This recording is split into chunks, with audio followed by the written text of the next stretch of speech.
bitch opened up the door for me. It was so much dust coming out her house. I thought the fucking kitchen was on fire. She pulls me in quickly, knocking.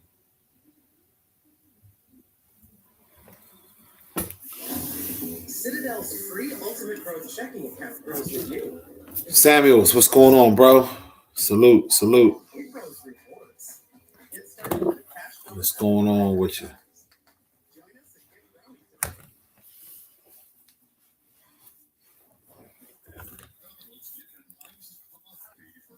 Make sure I'm live. Let some people get up in here. We're going to chop it up.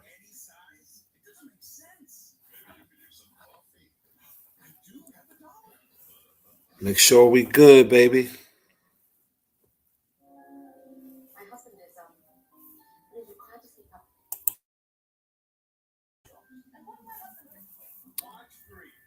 you. Deep 215, what's going on? Peace.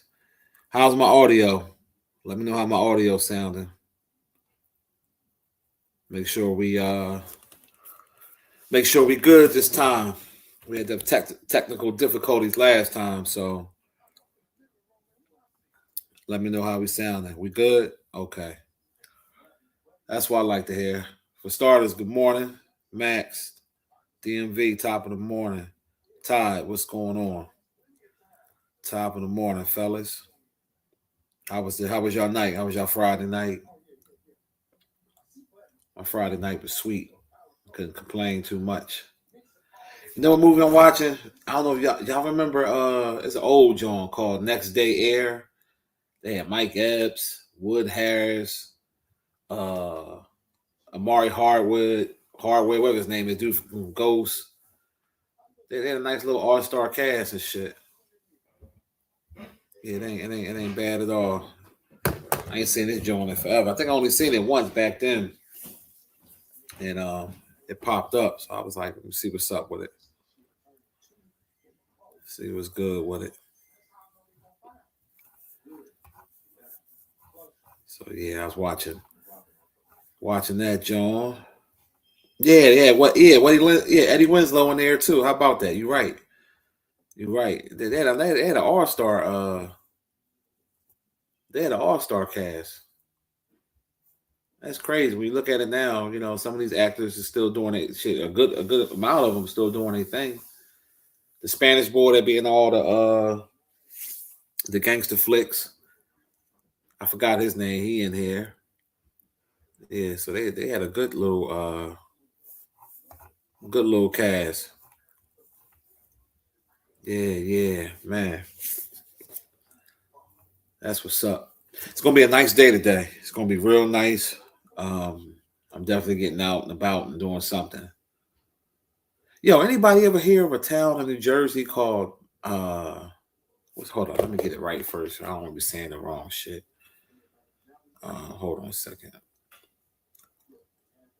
It's a small ass town, like an hour or some change outside of Philly, but it's called Mountainside. Anybody ever been to Mountainside, New Jersey?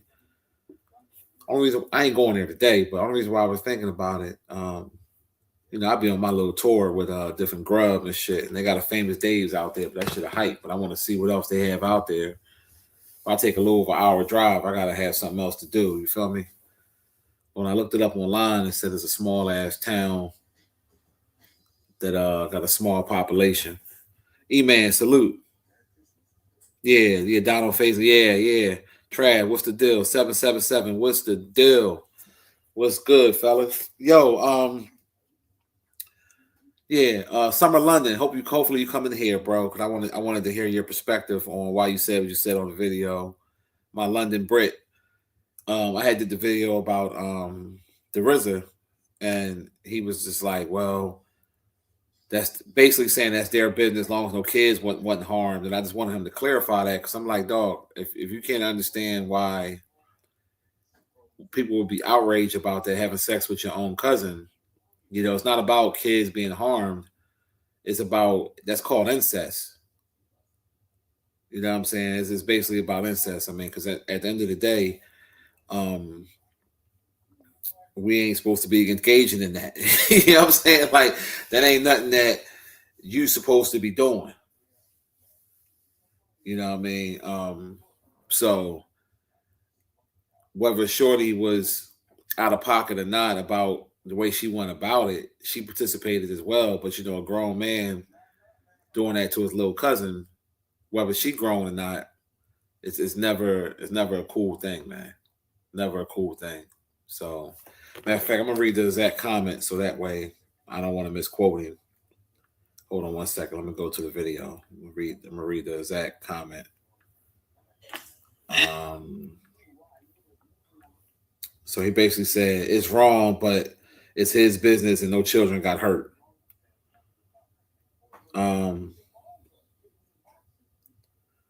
Well, granted, it is his business, but he's a public figure, for one. For two, the cousin put it out there. So it's not like we went digging, trying to look for RZA. Who was checking for RZA? I know I wasn't. I wasn't checking for no RZA.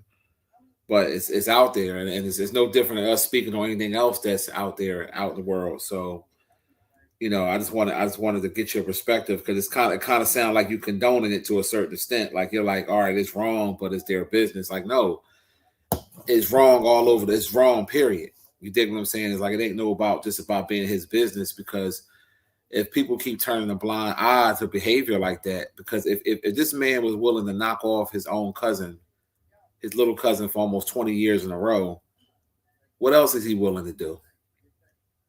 I just keep that 100% honest. Like we can't sit here and sugarcoat that. Like that's okay. Like we in the Black community, we tend to gloss over things, just let things slide or whatever the case may be. We want to pick and choose when we want to say, "Oh, that's not our business," but anything else, we quick to comment on and critique.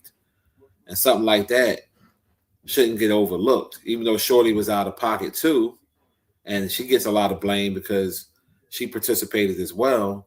It's like, as a man, to prey on your own little cousin, and then you knew that she was a little hoe, you knew that she was broke, and you can use that to your advantage. To me, I think that's some cornball shit. I think it's really out of pocket, and it should never be tolerated at all. You dig me? So that's why I just wanted to kind of hear your perspective on, get you just to clarify that a little bit, because you be rocking with the channel, you showing love or whatever, and I don't want to misquote you and say that you condone it, but it was just like you just like, well, it's their business, no children got hurt. So it's almost like, to a certain extent, you were kind of making an excuse for it to a certain extent. You know what I mean? And I'm like, nah, I can't rock with that. You know what I'm saying? There's no excuse for banging your own cousin. There's no ifs, ands, or buts about it. And some celebrities, they do that. They use their influence and money to get what they want. And to me, that's a predator type of behavior. That's a predator, that's called set up and flesh out. You know what I mean? You basically you putting a bunch of bait in the water where a lot of fish gonna come eat. And I think that's some cornball shit. Yeah, I'm looking at Eddie Winslow now, him and Ghost. I can't look at him the same. The fact that I know he was messing with that tranny, I can never look at Eddie the same again. And the fact that he purchased, he was in the movie Saw, used his money from the movie Saw, and gave it to the boy Sidney Starr to get his love muscle cut off, to get the coochie surgery, the make-believe coochie surgery. So I can never, ever, ever look at him the same again. And then the fact that he was up there tongue kissing a dude that's in drag. I don't care that the nigga, got hair and, made himself up like a bitch. He's still a dude. Still a nigga. And you up there tongue kissing the motherfucker, and then sat up there with your TV mom talking about we eating good, we eating oxtails. Like, eating oxtails supposed to mean I'm supposed to forget what I just saw with my own eyes. So you up there eating oxtails, and I'm supposed to say, oh, because you eating oxtails, a food that was a cheap ass broke person food that they made famous and made the price go up. You sitting there eating oxtails but you was getting tail with a man. Get the fuck out of here. So I can never look at that dude the same again, man. He's a fucking joke. See, the problem is we don't have real men standing up for what's really right.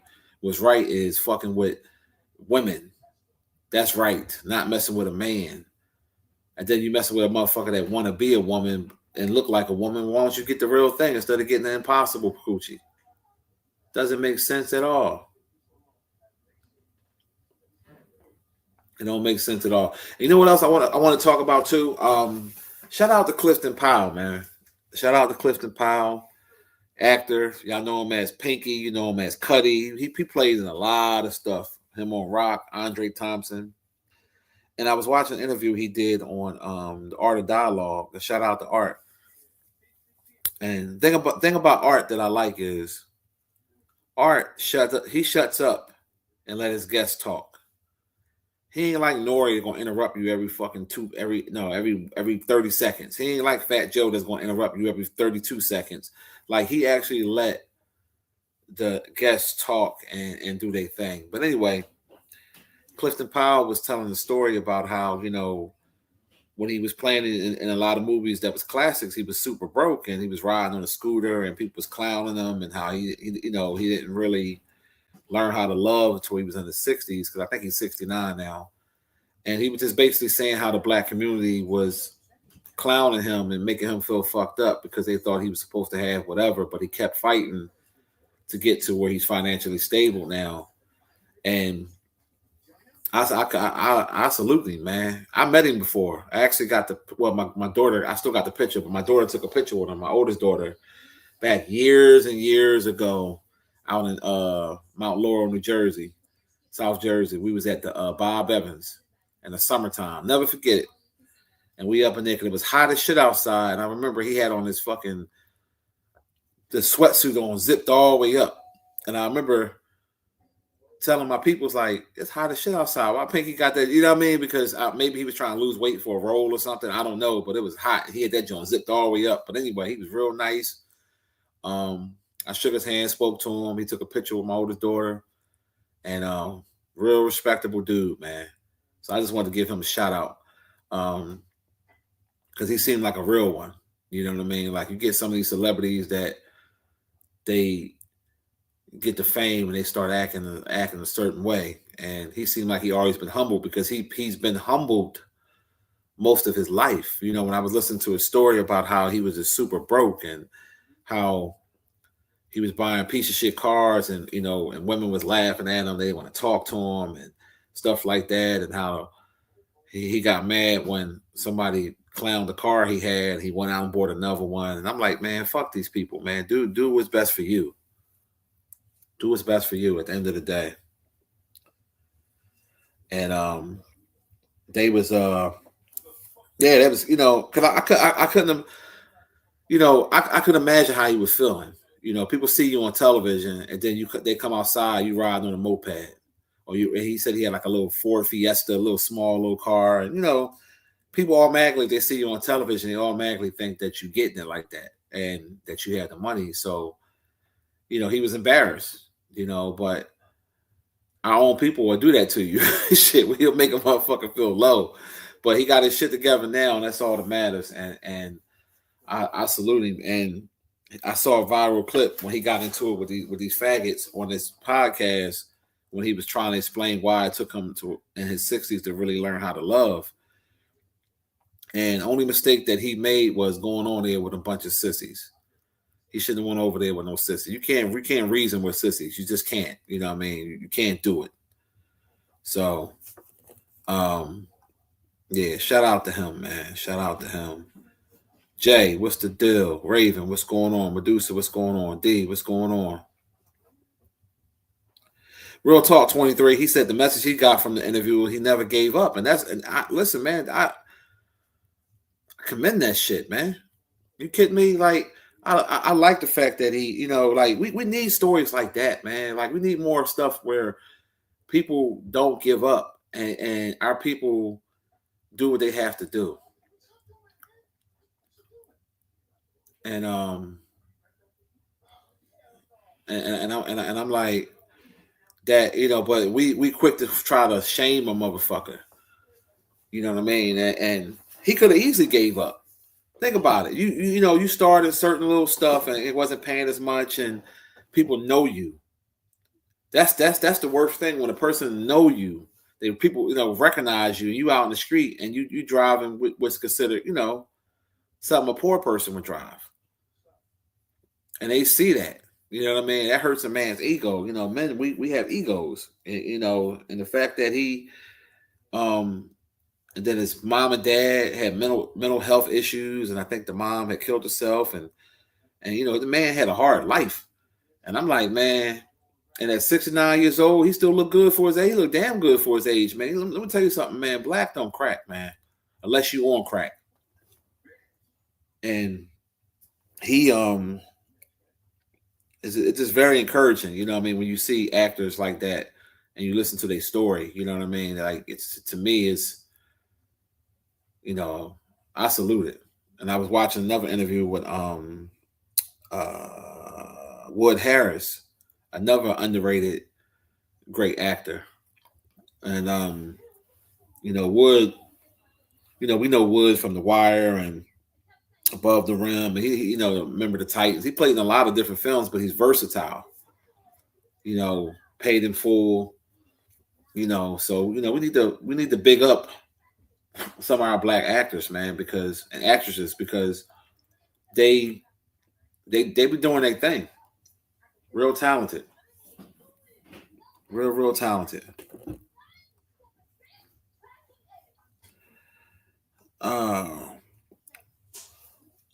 Hey, Will, why you always taking little shots, man? Like, you know, you're always taking little shots. You know what I mean? Like, you know, I get sent to troll heaven if I disagree and stuff like that. Like, come on with this little sassy mouth, man. Like, I don't like that, dog. Like you back on the channel, you know, cool. But it's like you be taking little shots and shit. You know what I mean? and I don't, you know, I don't understand what's up with that. Yeah, and the thing about it, I liked about it, bro. He kept it, like you said, he kept it real with his He kept it real with his trials and tribulations.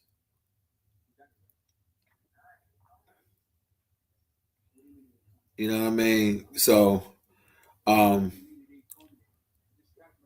yeah, you saw that 23. I peeped.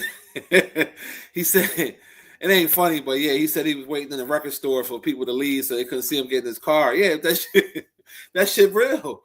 Wait, let me tell you something. When you don't want to be embarrassed,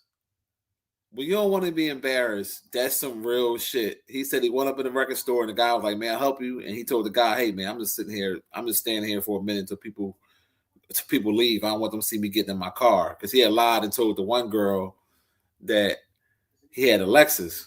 She asked him what kind of car he drove, and he told her he had a Lexus, but he had a moped out there. Then he said, ironically, when he was driving off, Shorty pulled next to him with a car, looked at him, was clowning him and shit. So I I understand his way of thinking, because I remember I worked a job years and years ago, right? And I was doing janitorial work. I like maintenance / janitorial, a little bit of both, right? Fixing shit and cleaning up. And I remember they had the place I was working at, they had all these women that would come in. They were like interns. They was like a nursing school. And I used to like wait until they went back in the classroom so I could do my work real fast. I didn't want them to see me out there doing it. You know what I mean? So I understand what he was saying. You know, that's why I'm laughing, because I've done the same shit in the past. I know that feeling of feeling embarrassed. You know, and I remember one time it was I tried to hurry up and go out there and mop the floor. And then the one girl came walking in the hallway. I was so fucking mad. She saw me mopping the floor. I was so embarrassed. And it's a shame that our own people make us they make us feel that way. It's just it's just the truth. Wilcox, I'm good, bro. I'm doing well. I can't complain. I woke up this morning, so shit. Man, shit. Yeah, she pulled up next to him and saw him and was like, you know, and I can't imagine how he would feel. You know what I'm saying? Like that's embarrassment. But see, then again, you gotta look at it like this. Yo, you just took a Raven. I was just about to allude. I wasn't gonna say it the way you just said it, but I was gonna basically allude to that.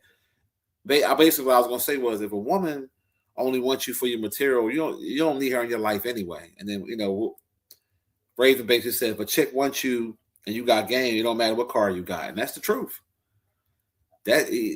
Listen, I know from back in the day, I had a fucking Geo Metro at one time. I mean, this car was a piece of shit. It was a Puerto Rican special. I actually bought it off a Puerto Rican guy. Puerto Rican special Smurf blue. It was ugly, disgusting car. I had to get something because the car I had, transmission went out and I didn't have enough bread for nothing that was real. And back then I wasn't getting car notes. I was buying little income tax, what we call them, income tax cars. You know what I'm saying? So I bought this little Geo Metro, $400, and was still pulling women. So it's either you have it or you don't. And I remember that car was a piece of shit. Oh my God, that car was horrible.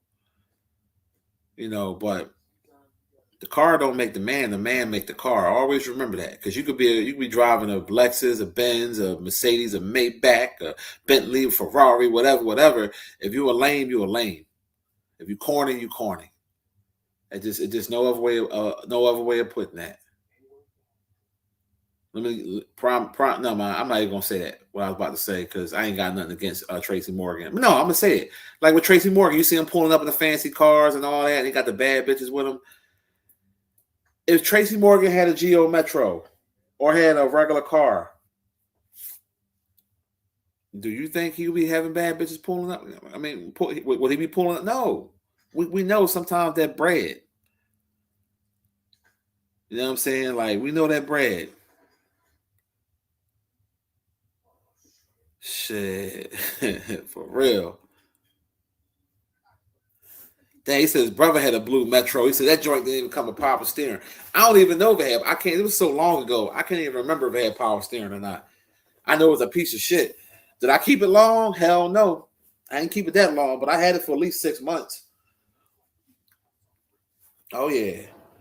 Man, I lost count on how many cars I've been owned in my day. I've been had so many. I was just telling somebody this yesterday, because I saw one on the street, but it wasn't the Chevy one. It was the Pontiac one, but it was the same exact vehicle. Y'all remember the Chevy Lumina vans? And they had the Pontiac one too. So like a little, it's like a minivan, kind of had like a space look to it. Man, I used to get women with them joints. But see, you gotta remember too, certain cars back then, even though they wasn't luxury vehicles, were still in style. Like it was a time when niggas was rocking Impalas. It was a time where niggas was rocking the MPVs. That was a minivan. Wu-Tang Clan used to rap about them Jones, the MPV van. It was like a lot of different vehicles. But yeah, like, and plus you gotta remember, back in the late 90s, early 2000s, like, having a car was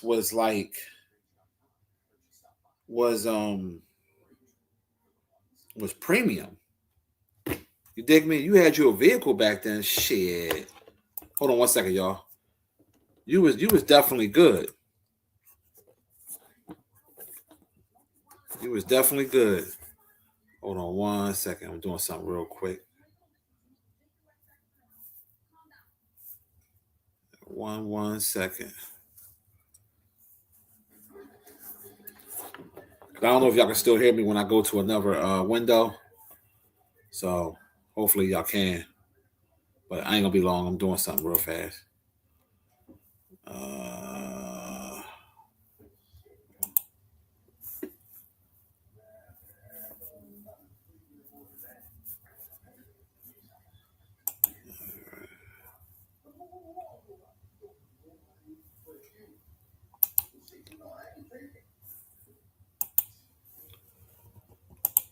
All right, y'all, I'm back.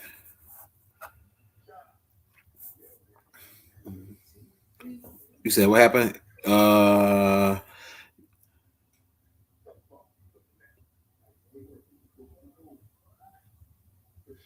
Yeah, real talk. Raven said black people will clown you when they on a bike for having a piece of shit car. You say he drives a Kia Stinger now. Yeah, they not 11. What's the deal? They're not bad looking cars. Yeah, the Pontiac Transport van. Yeah, that's it. 7. Yep. Real talk. Yo, 11 just said some real shit. He just said some real shit. He said having a nice car, he said don't mean nothing now. He's absolutely correct. Because some of these women nowadays, head is so blown up where a man's supposed to be a millionaire and a man's supposed to do all this shit. Having a nice car, you know, like they act like that ain't nothing to them. I remember a time when women appreciated a car, no matter what kind of car it was. It was transportation. Now it's like, yeah, it's a good and bad thing because to a certain extent, you don't want a woman judging you from your car anyway, or only wants you because of your car anyway. But I remember a time where just having a car was a luxury. Like I remember back when the Ford Tauruses was popular. I had 2 Ford Taurus wagons. I remember I had a Ford Thunderbird 2-door coupe. They was the shit. I had a Mustang. I had a Nissan. I had 2 Nissan Maximas. I had the box one, the one they had on Menace to Society with the wing. Then I had the rounded Maxima. I had a Mazda 626. I had so many cars, man. But I remember, like, shit, if you had a Pathfinder in the 90s, what? Man, that was a pussy magnet. The Nissan Pathfinder? Shit. Land Cruiser? Shit. The Lexus Coupe? Any type of Lexus shit, man. What? That was like the shit back in the day. Yeah, the Honda Accords. Yup, you ain't never lied. The Honda Accord. My man had one. He had the Honda Accord with the rim, with the 20-inch rims on it. And that was a big thing back then to have those type of rims and shit. Well, they might not have been 20s. I know he had rims on that motherfucker. I can't remember if they were 20s or not, but I know they were nice size, nice rims. Oh, the Ford Contour? Yo, my homie Mike had one of those. I remember he got that joint. It was brand new and shit. We was riding around. Like I'm telling you, back then, having a car was the shit. Yeah. 23 said back in high school, car was everything. I remember they had this one dude back in high school. He had an Infiniti. And you know, having an Infiniti back then in the 90s? What? Nigga had a J30. Y'all remember the J30s? He had an Infiniti J30. The girls is all on his dick. Oh, yeah, the Acura Legends. Come on, man. Listen, let me tell you something. The Legends were shit. Man, let me tell you something. The Legends were what you would consider the Legends were like basically like having a Rolls Royce back then. Like I know that's funny to hear me say that, but it's the truth.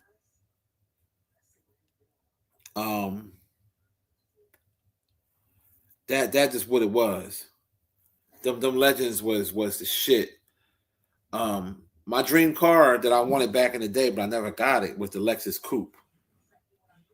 I remember this girl lived across the street from me. I always had a crush on her, and I was always scared to talk to her. I don't know why. I wasn't scared of nobody else but her for some strange reason. And I never shot my shot at her. You know, we grew up together. Her name was Taisha. And her boyfriend had a cherry red Lexus Coupe. I'll never forget that shit. The closest thing I had to it was Acura Legend. And that was the shit too. Don't get it fucked up. You know what I mean? I actually bought it off this dude I was cool with. He was in that life, and he gave me a good deal on it. And I thought oh my God, I had that Acura. But the one car that I know all my car heads remember, they been stopped making them a long time ago. And I always said, I'm gonna find one and I'm gonna restore it and make it, and it's gonna be my project car. You know how people be getting the old cars? Like I saw a show when Kevin Hart had it was an old T-Bird, I think it was, or something. He had the guys restore it and they hooked that thing up. I want to do something like that, but the Mazda 929, I would love to redo that car. Like this, do the inside, put some modern stuff in it, new engine, because I don't trust Mazda. But that I used to love that car, the Mazda 929. Like back in the day, it was like for me, it was the Acura Legend, the Lexus Coupe, the Mazda 929, the BMW 323 or the 520. I'm talking about the box BMW with the rims, like the 640 BMW. Like, man. Oh yeah, the Lexus GS. I had that. I had a Lexus. I had the GS. Shit. While I was on YouTube, I had the fucking when I first started YouTube, I had a silver GS. I had the bubble eye joint, the joint they had on belly. The one they had on belly and shit. The one that he bought, the Method Man bought what you call it? He said, I bought the gift and the whole 9. Yeah, man. Yeah. Yeah, I like I said, I had a 626 too. You know what I mean?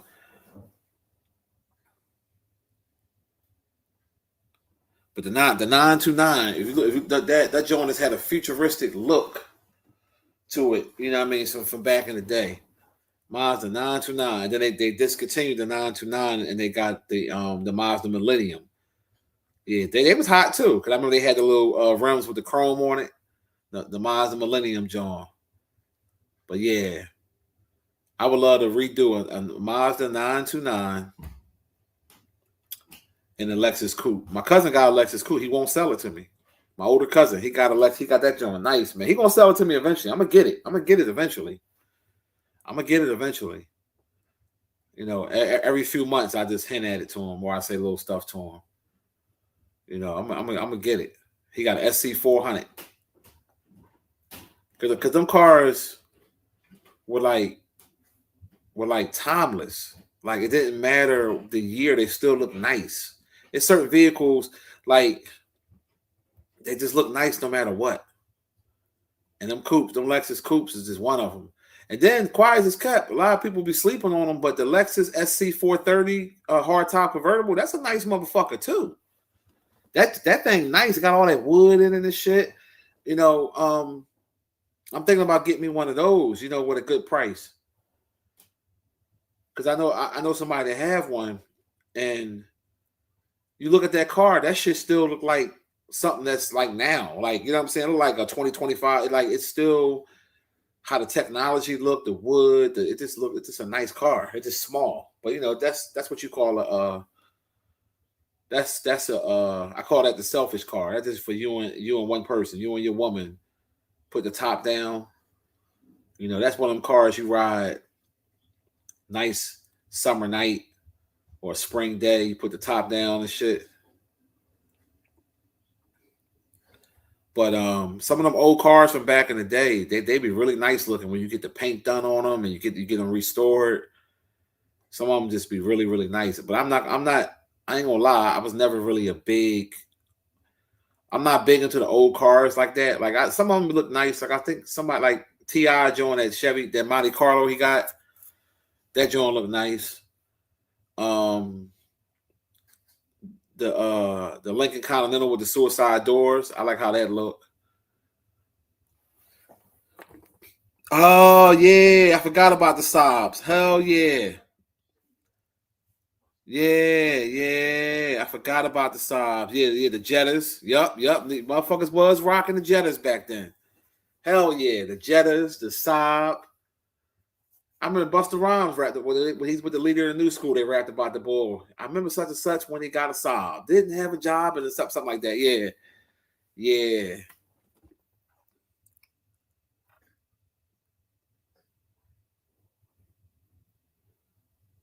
Yeah, you're right. 23. They brought the SC back, but you're right. It didn't hit the same. You know what I mean? That's why, like, even though the convertible is nice, because I think the convertible came out in, I want to say 2000. Let me look it up. Shit. When did the Lexus SC 430 come out? Yeah, 2001. So yeah, the Lexus SC 430 came out in 2001, but they said it was first presented in 1999, but it came out in 2001, and I think they stopped making them. They stopped making them in 2010. Yeah, so from 2001 to 2010. Do Lexus still make a SC vehicle?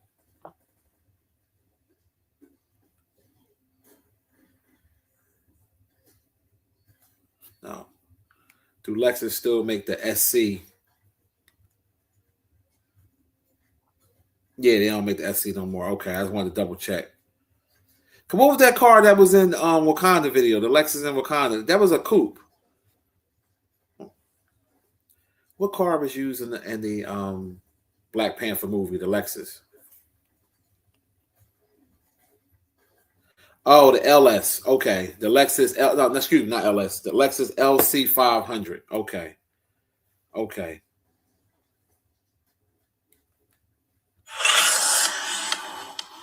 Yeah, that's the joint that was used. Okay.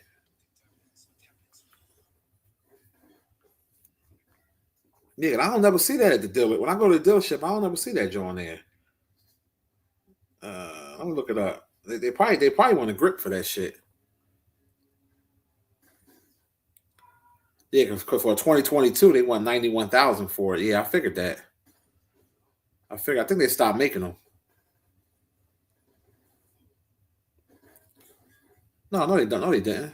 Hold up. Let me see something, y'all. Let me see something for a second.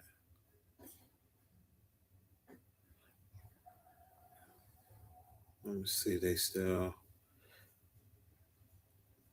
Yeah, they basically trying. They're trying to. Yeah, they still make them. They start at 103,000. Yeah, I think they trying to do like kind of like the SC knows the L. You know what I mean? They trying to like give it that feel because it convert. They got the hard top one and the convertible one.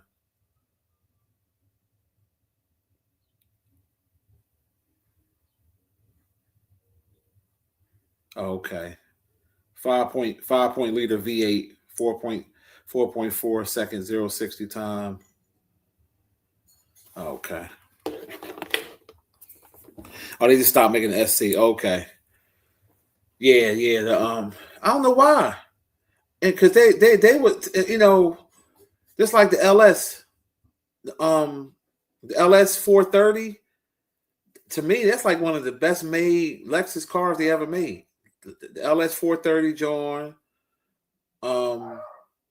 It kind of looked like the Mercedes S500, like the older one, like the one 50 Cent had and Get Rich or Die Trying. It got that shape to it, kind of. Yeah, them LC 430s, LS 430s was nice. I was trying to find one. I couldn't find one I didn't want one with crazy miles on it, even though you could ride them bitches 300,000-400,000. But I was trying to find like one that like a one owner that maybe only got like 80,000 miles because them cars run forever. And obviously a lot of older white people out in the suburbs driving them joints.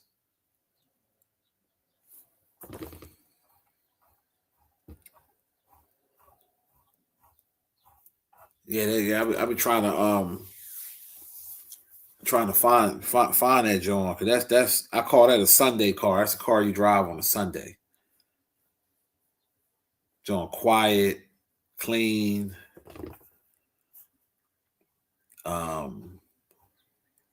Yeah. That was the good old days, man. But hey, I cannot find no Mazda 9. I want one so bad. I want one so bad. They do not have them bitches, man. And then they do. Sometimes I look on cars.com. I'm about to look right now and just look real quick. And man, if I'm gonna look for the SC400 for a second, my cousin, man, his joint is so nice too. He would not sell it to me. And that's crazy how good they hold their value, because I'm looking at a 1993 SC400 and they still want $14,900 for it. A fucking 93. The car is like, the car is over 30 years old and they still want 15 grand for it. Like, that, it goes to show. And they only got 78,000 miles on it. It's actually not a bad price. I don't like that color though. It's like a gold color. I don't like that. I mean, you can always get it painted, but see, and then even they got one here with 161,000 miles, but they want 12.5 for it, a 97. And I'm like, it's cherry red, but I ain't paying no 12,000 for no 160 something miles on it. They out there fucking mind. But they hold their value though. That's one thing I will say. But yeah, I'm gonna look up this Mazda 9 and see if I can find a 929, man. That's what I really want. I'll take my time on that motherfucker and get it done right. Damn, that's crazy. They don't even have it. When I'm on cars.com, like, you know how you put the type, you know, of the vehicle. It has everything else but that. It got Millennium, MPV, Mazda 6. It don't even have the 929. That's crazy. So I got to type it in and see if a private seller's selling it. Damn, what the hell what 929 did to people? What the fuck? All right.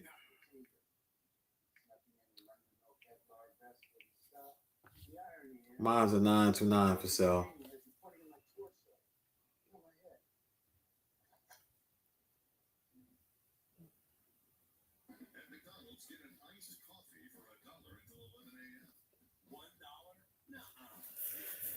Yeah, that's wild. You're doing hard to find. Yeah, it said no match for your search. God damn. Oh shit. That's crazy. That's a shame.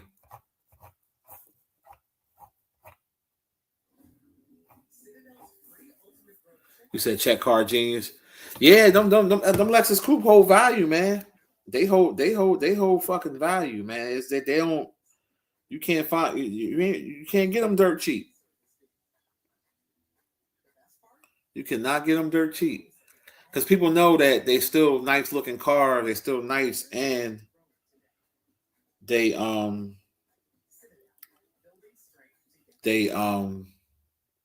good mechanical. Yeah, I found one here. They got one in New York. This Mazda, this 929, but this is a 93. It says status stationary. Yeah, I don't like that. Oh, they got one you can bid it. The first bid is $350. So I don't know how fucked up it is. You know what I'm saying? I want something I can redo, but I don't want nothing that's that bad. You know what I mean? All right, here going 92 one. It's a run and drive, final bid hitting.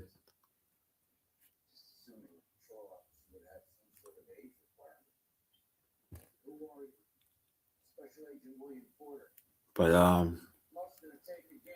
yeah, that was our childhood, man. Like, you know, back in the day. Back in the day, that was our shit.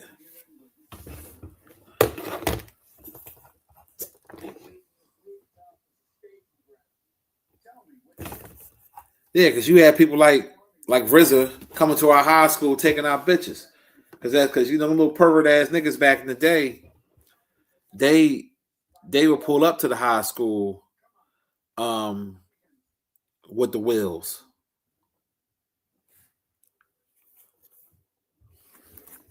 They would definitely pull up.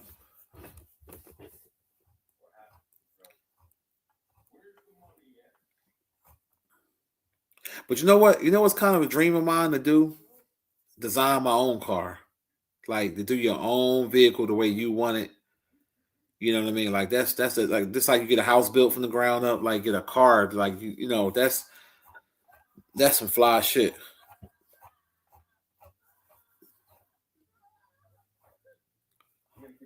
That's some fly fucking shit, man.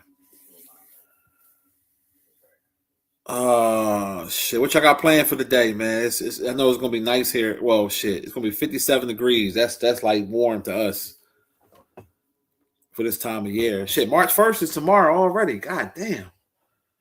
Damn. So you know what? People that means people checks hit today or yesterday. People got them SSI checks early because of the first falling on a Sunday. So y'all gotta watch the markets. The market's gonna be crowded. Yeah, for real.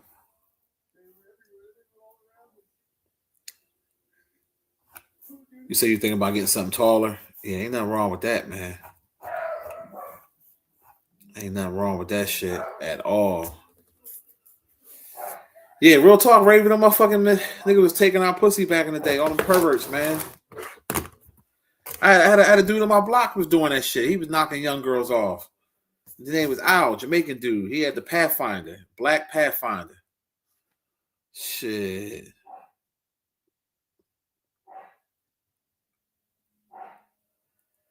Yeah, that's exactly what they was doing back in the day, Raven. I remember saying the shit. Because I'm thinking about it. When I was hanging out with the boy Al, I'm a young boy. I'm a teenager, and he was older. And I remember, you know, because I was, you know, hitting girls that was older than me, and he was hitting girls that was my age and shit. So come to think about it, that motherfucker was out of pocket.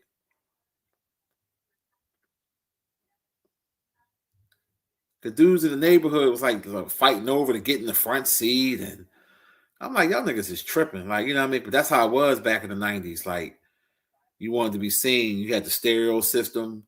You know, you wanted to, you know, you have it real loud so the women can hear you when you're driving by. Shit, what? That was a time back then, though.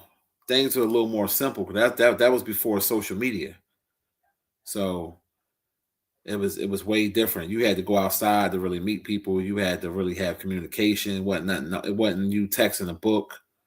You meet a motherfucker, they tell me about yourself. Like, bitch, I ain't telling you. I'm not gonna type a whole fucking book.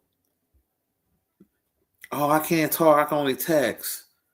So tell me about yourself, bitch. You don't sit your fucking ass down somewhere and pick up this goddamn phone. Stop playing with me. Like, for real. That's how they do. So you don't remember that era, Wilcox. You're too young, man. But I'm telling you, well, it wouldn't have mattered anyway. You'd still been a virgin. But back then, it was just so much. To me, it was better because you couldn't really be socially awkward. You had to talk to people. Like now, you could be a socially awkward person because you sitting back texting. You know what I'm saying? All that everybody making up shit now. Oh, I'm an introvert and shut the fuck up. I want to hear that shit. Fuck out of here. You just weird. I want to hear that introvert bullshit. You just antisocial. Like you know, I want to hear that crap. You'll text like crazy, then you get on the phone, you ain't got nothing to say. That's weirdo behavior. But yeah, that's definitely was all about.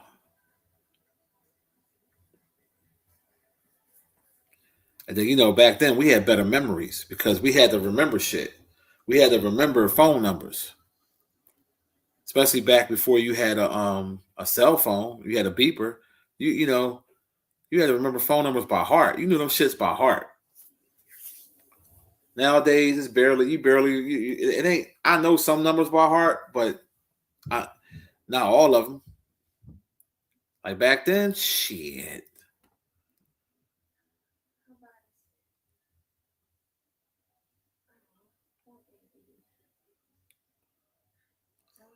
Real talk, Raven. He said chicks be like that on them dating sites too. He said ghost you. He said as soon as you hit them up and they match with you, you say hi, then they just ghost you. Yeah, this just weirdos. Fucking weirdos. Nobody knows how to have a conversation anymore. Because of what? Social media.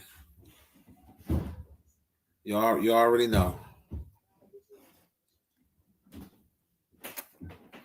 King said facts, so don't get them mixed up.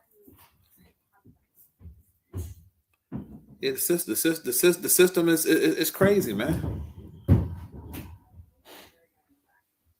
Yeah, you get on them. I heard the horror stories about that shit. Chicks be on there, hit them up, they match, you hit them back up, then or they hit you up like a week later, and you like, who this? Oh, you don't know who how many people you get your number? Like, bitch, I gave you my number a week ago. What are you talking about? Shit. What type of games you playing? I definitely could tell you ain't got your father. I can tell. I definitely can tell what's going on. But to be honest with y'all, it's going to get worse because of everything you have with AI and everything. And I won't be surprised. It's going to come a time where people are going to use AI just strictly for communication. It's not even going to be your own words. It's going to be something that a fucking computer said to you. And you're going to be like, what?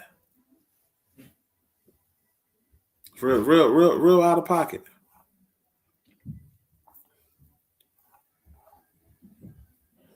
Just like when I go to the supermarket, right? Even any store you go to, they've been, if you really pay attention, they've been pushing this AI shit on us. Self-checkout. Self-checkouts are only supposed to be here and there. Like, you know what I'm saying? Like now, you go in some of these spots, it's more self-checkout than live people ringing your shit up. Like, I don't even fuck with Target like that. I took my daughter to Target the other day because she wanted to go. And the line was stupid long. And they had one line open for a human. And the rest was for the self-checkout. And I was like, what if a person got a lot of shit? It's like they want these robots to take your jobs. And I think, people need to start fighting against that. Because it's going to become a time where robots are going to take your job. It's been happening. It's already happening. If you really think about it, it's been happening for quite some time. And I'm like, wow.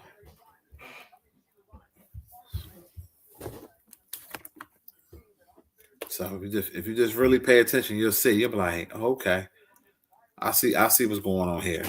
I only use self-checkout if I literally only got like a couple of things and the line long and a regular, it makes sense to do it then. But if I could avoid it, I'd rather go to a live person, man.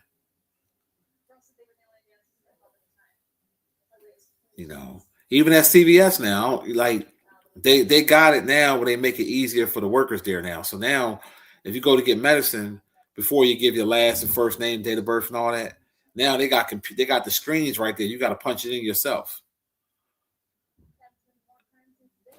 You got to punch that shit. Like as soon as you walk up, oh, the screen is right there. I said, damn, y'all making it more lazy. Making it more lazy for y'all. Y'all some lazy motherfuckers. Do your job, bitch.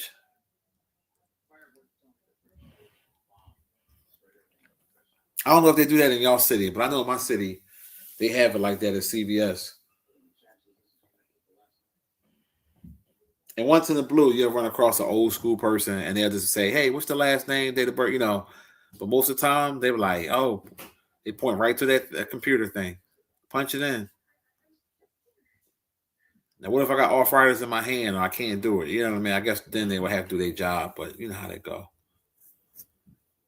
You know how they go. People get these jobs, but they don't want to do their job. They be at work with attitude problems. That's the worst. When you see that, you're like, well, what you come to work for then, bitch? I ain't sleep with you last night. What the hell is wrong with you? Do your job. That's why, like, if I go to a fast food spot, I always try to be the nicest as I can be. Because I don't want you doing nothing to my food. You dig what I'm saying? But some of them be having attitudes, ignorant, and you're like, damn, motherfucker, like, what you come to work for then? And I'm not a big Chick-fil-A fan like that. Like, their breakfast is good, but I don't really go to Chick-fil-A like that. So they have good customer service, don't get me wrong, but I'm like, I told the one girl one time at McDonald's, I said, damn, with that customer service, you ought to be over at Chick-fil-A. I said, you real nice. And she started laughing. She's like, thank you. I told her, I said, yeah, because you always pleasant. But now they've been hiring a lot of foreigners. And a lot of them basically take them jobs. So you just be like, all right. Can't understand what they're saying and shit. I'm like, oh, bitch. I just said, give me some nuggets and fries. Like, you making this shit hard. You're making it too hard for me.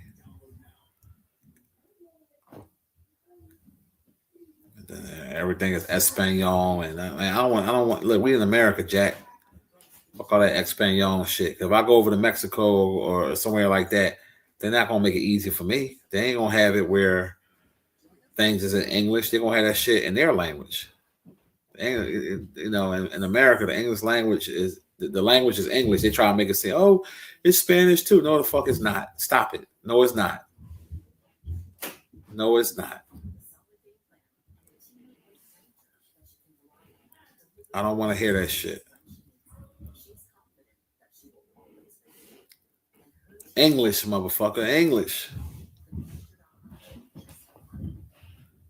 I don't know if y'all saw that viral video. This guy was in a I think a Family Dollar or something, and black guy, but I think he was bilingual, and the Spanish broad was in there talking shit about black people in Spanish, and he called her ass out, and she was getting mad and shit, and he was telling her, yeah, see, watch who's in here, watch, you never know. I was loving that shit, like hell yeah, because you don't know what they're saying.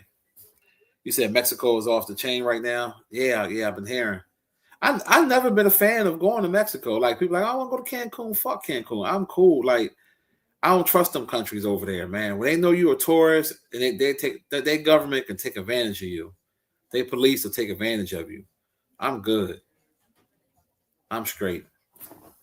Fuck going over there. It don't be safe. Because they know they have the upper hand on you. You go to them countries and shit, they already feel some type of way. You American anyway, they feel some type of way that you probably somewhere they want to be. So they gonna fuck with you sometimes.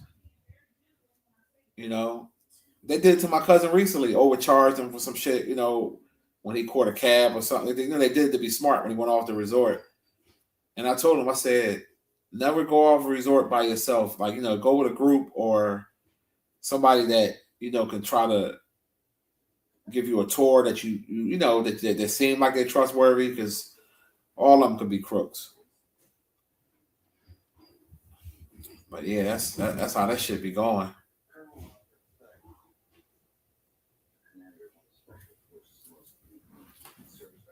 Plus, I mean, not being smart, the food don't never be hitting like that, and they be tasting funny, like, because I don't care nobody say, them Dominican Republic cows they got over there ain't like regular cows we have here. That meat tastes different.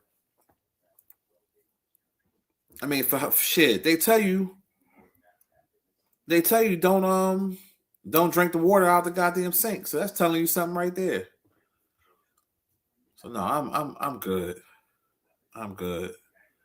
Man, anybody going there, shout out to you. I mean, Wilcox said he was there. He said he went last year in July.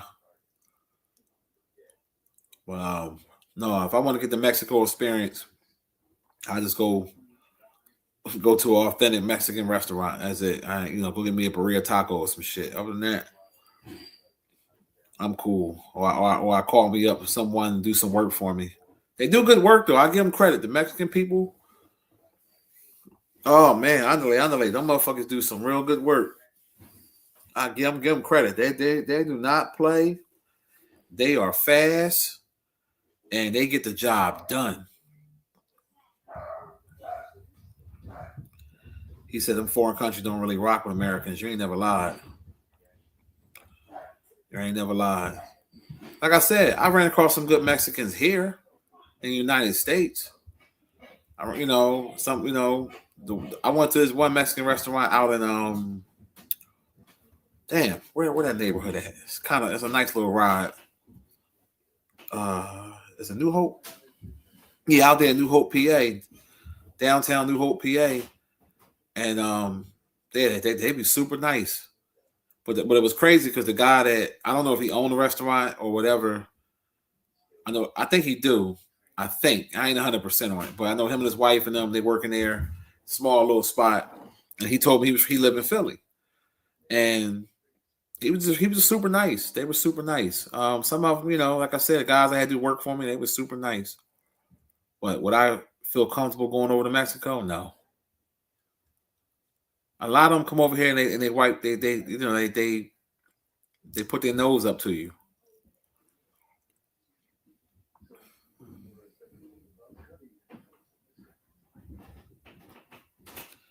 But yeah, I'm cool. I recommend going to Aruba. Go to Aruba, certain parts of Jamaica, Bahamas, the Virgin Islands, shit like that. It depends on what type of fix you're trying to get.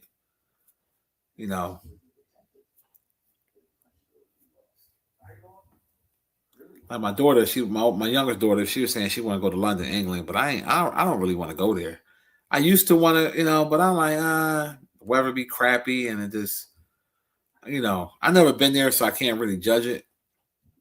But they say Paris dirty than a motherfucker over there. That's what they say. I don't know. I ain't never been there, so I can't really call it. But I've been wanting to visit more U.S. states. You know what I'm saying? Like just for the scenery, like Utah, like the scenery. I wouldn't mind going to Utah one day.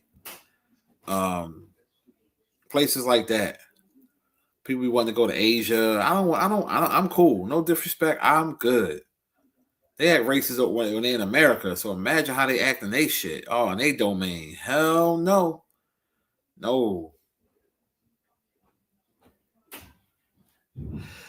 Yeah, you can't. Oh, I'm glad you said that, 23. So he said Jamaica was cool, but the people was mad aggressive with selling stuff. Yeah. You must have went off the resort.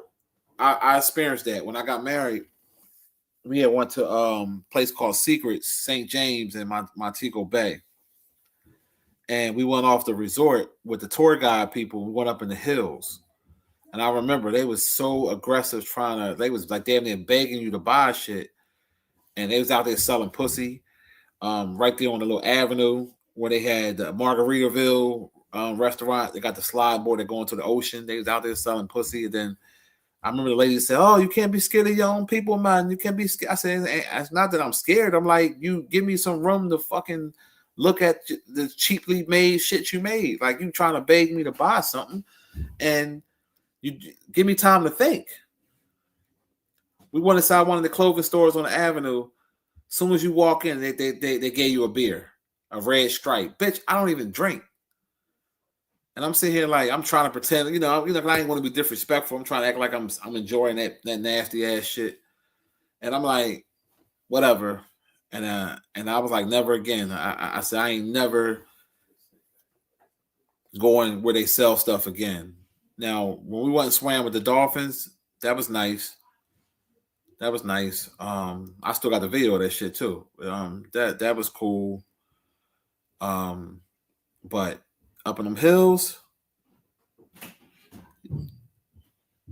yeah.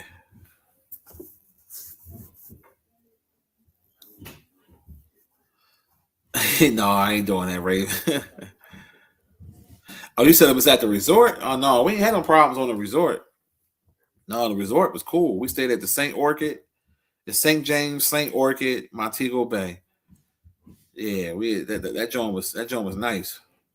They just got hit with the hurricane not that long ago, so they supposed to be opening back up by the end of the year. They said because I follow the page of that, and you know all them white folks they don't give a fuck. All they care about is vacation. They keep hitting them up. They keep hitting the people, asking the people, "Oh, are they opening up again?" They just had some traumatic shit. You worrying about when they opening up again? Like you ungrateful motherfucker. You inconsiderate bitch.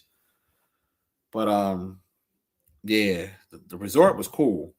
I mean, you had some people walking on the beach part that was trying to sell some ganja, but other than that, it wasn't bad.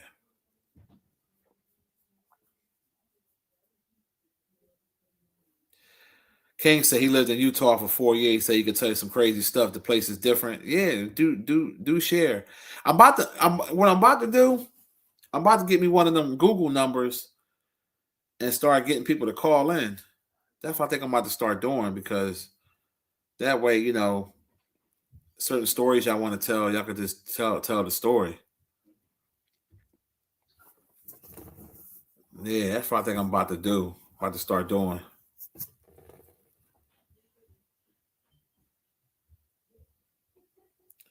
You said as much as people want to travel in the countries outside the U.S., you said you want to go to places like New York, California, D.C., and back to Vegas.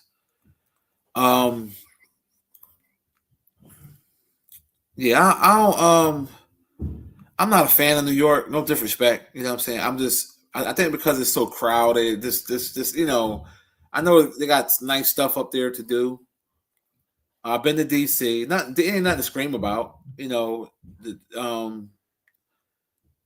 It's not. I mean, not. I'm just. You know, it's nothing to scream about. I mean, like Ben's Chili Bowl was cool. Shout out to Ben's Chili Bowl. All my DC people know what I'm talking about. I went to Ben's Chili Bowl. Them sausages was banging. You know what I'm saying? I had the chili on it without the beans because I don't like beans. And yeah, they was pretty good. You know, we did the Martin Luther King statue, John, and you know, you said Ben's Chili Bowl was overrated. That shit was good to me, DMV. That shit was all right to me. Now, granted, I went how many years? This was a minute ago when I went. Probably about 9-10 years ago. But from what I remember, because I remember we went to the National Harbor. The National Harbor was nice. And then because we did like the DMV experience. So we stayed in Alexandria, Virginia. We went to the National Harbor, did some stuff there. Then we went to Ben's Chili Bowl in DC. We saw the White House. Whenever Trump first got in office, that's that's when I went. And then we did the free museum they had right there with the White House at on that little strip. We did that. That was nice. And then I forgot where else we went, but yeah, we did a little DMV, John.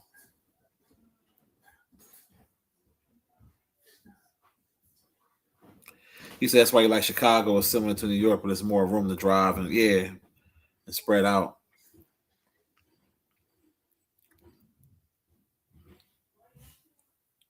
Well, yeah, because you live there, DMV, so of course you know certain places when you have something that's there, you know, all the time. Sometimes you kind of look at it like you gotta remember I only been there once, like one time. So you know, from what I remember, everybody was nice. We set up at the counter and it was a good goddamn sausage. You know, so you said Florida, cool, Miami, Orlando. Yeah, I never been there. Well, I don't really want to go to Miami like that. Like, but I heard Orlando was nice. The Florida Keys, I heard, was beautiful. Yeah, I heard it was definitely beautiful. But yeah, when you was telling me about the Utah thing, I'm curious to know, Kings, what's that?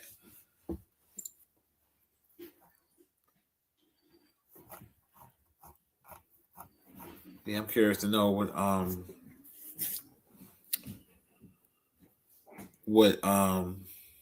why you say that.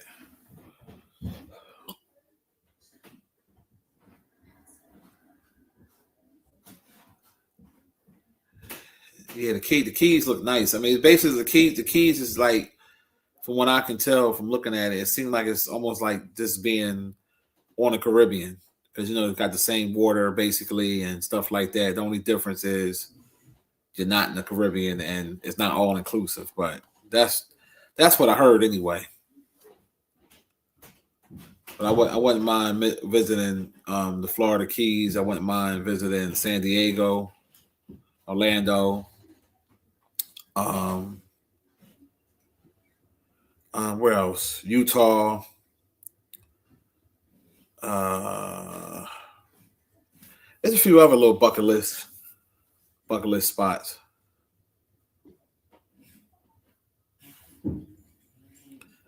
Oh, word.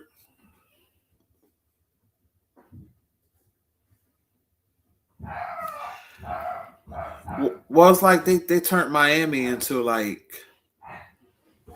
it's like they turned it into like overpriced Hollywood style. I don't know. So when I think of Miami, I don't think of the South. You know what I mean? Like, that's supposed to be part of the South, but I don't.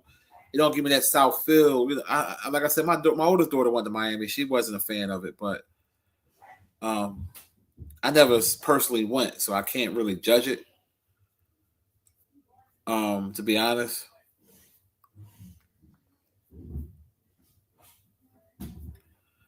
so I don't know. You enjoying the new job, Jay? That's what's up, bro. You say you thought you was gonna quit at first. Yeah, sometimes you gotta give it a little bit to see how it go, and then go from there.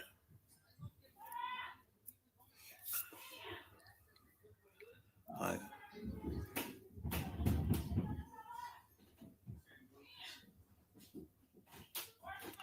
it says Caribbean, a lot, Latin vibe. Yeah, see, okay, so give you that Latin vibe.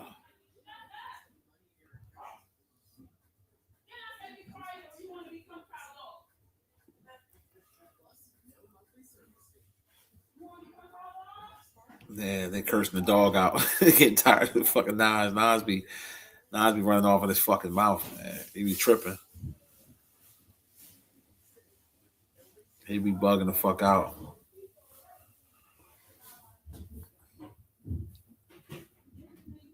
They do make a lot of noise.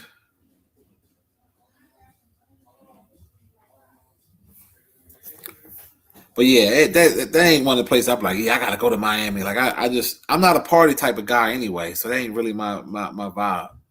And then I don't like being around fake motherfuckers. You know what I mean? Like, it's almost like it's a big competition in Miami. You know what I mean? Like, you gotta have the biggest car. You gotta have, you know what I mean? Like, you got a lot of gold diggers. Like, when I think of Miami, I just think of a bunch of fucking plastic surgery gold digging ass cunts that's looking for the next fucking simp that they can get over on. That's just the vibe that I get from it. And I could be wrong, but that's just the vibe that I get. Because I remember a time where it was like the Atlanta was like the South, even though it's still the South, but it was like now they turned it, they fucked it all up. You know what I mean? And I'm going down there soon, in about 3 weeks, but it's only for the weekend for my daughter's graduation. But I'm gonna be in and out. I'm gonna be in and out. 'Cause I remember it was a time when I actually thought about wanting to move to Atlanta and shit. Now I see how that shit is. I'm like, no, I'm good. I'm good.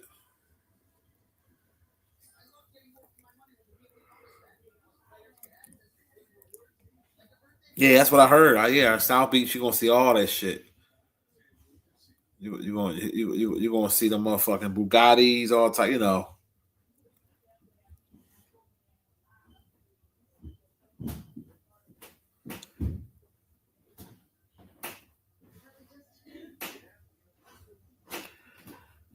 Wilcox says some gay cross dressing. Well, it's cross dressers everywhere, bro.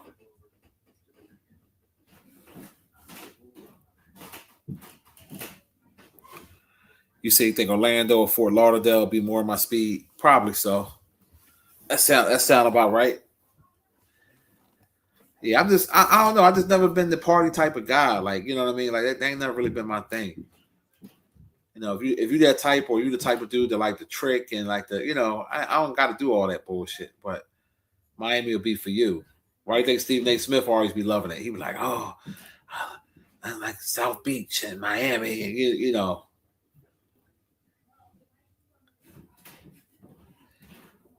Yeah. Appreciate it, Will Cox. Yeah, she getting her doctorate degree. Yeah, so we'll be down there for the weekend. That shit came up fast, man. Shit, 3 weeks, shit like 3 weeks away.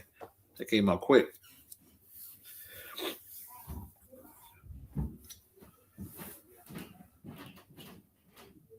Man, for real. Ted, what's going on?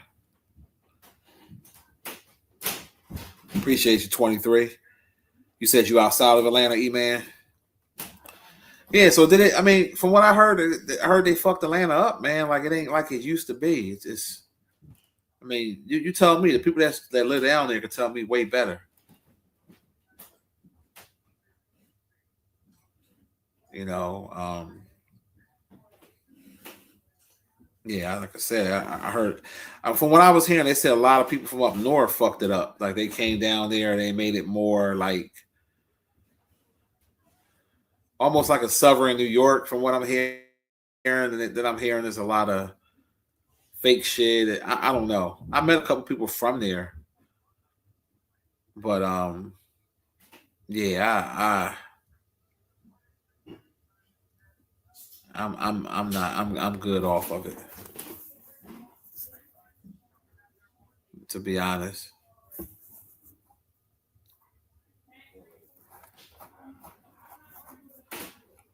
You know, so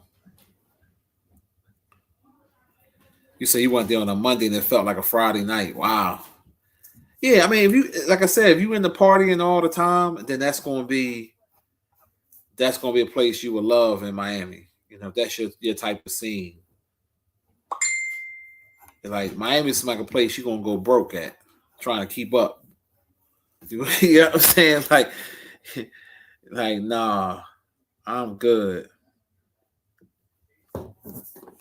Yeah, he said a lot of fake rich in Atlanta. Yeah, it is a lot of fake women in there. I met some from down there, and I was like, wow. But I didn't want to judge the whole Atlanta off of one or two people. That's corny to do that. You know, I can't do that. But from people I know that live down there and been down there for a while, they said that it changed. It ain't like it used to be. Plus, you gotta remember, man, I'm a little older, so I don't need all that glitz and glamour bullshit. Like I'm a scenery dude. I like to look at nice shit. Like I'm okay looking at beautiful like this, you know, palm trees and you know, this is a nice environment. You know what I mean? Like something nice and chilling. You know what I mean? That's the shit I like. Like when I be down in North Carolina, I see the little palm trees and shit. You know what I mean? I like shit like that. Or sitting on a resort and you see the ocean and the breeze going. You got some music in the background, some good food. You know, go to the casino that night. Go to a little dance joint, or, you know, shit like that. Like this, you know, regular shit. You know, like that's my type of shit. Or like, you know, certain places in Savannah, Georgia, that look real nice. I wouldn't mind sitting out on one of them big porches in a rocking chair.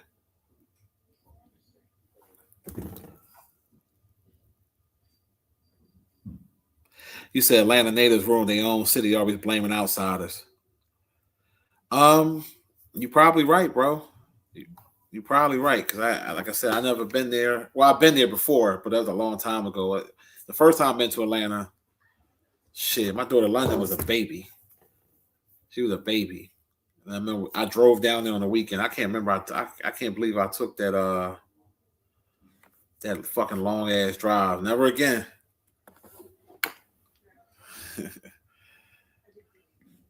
For real. But I was hyped to go down there. I mean, we talking basically 16 years ago. She's only a couple months old. You know, let's just say for the sake of argument, what we in? What's this? We about to hit March. Her birthday in December, January, February. Let's just say 15 and a half years ago, right? Man, I was so hyped to go to Atlanta. I never forget that shit. We had rented a car. I rented a Charger, the worst car I could. Oh my god, them Dodge Chargers are garbage. But whatever. That's when they was hot shit. Renting a Dodge Charger, had that big ass goofy steering wheel. Me, my wife, London, and my oldest daughter, Maisha. We drove down that bitch. 12, 13 fucking hour drive. But I think I got down there in like 11 and a half. I was haul assing. And I never forget, I was playing Sleepy Brown. Shout out to Sleepy Brown. I had my Sleepy Brown album on.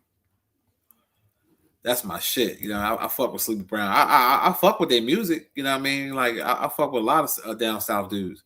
So I would listen to Sleepy Brown going out. Man, I had that song Underwater Love on repeat. You know what I mean? Like, don't sleep on Sleepy Brown. Don't sleep on Sleepy Brown. For real. And we got down there. It was for my wife's family reunion.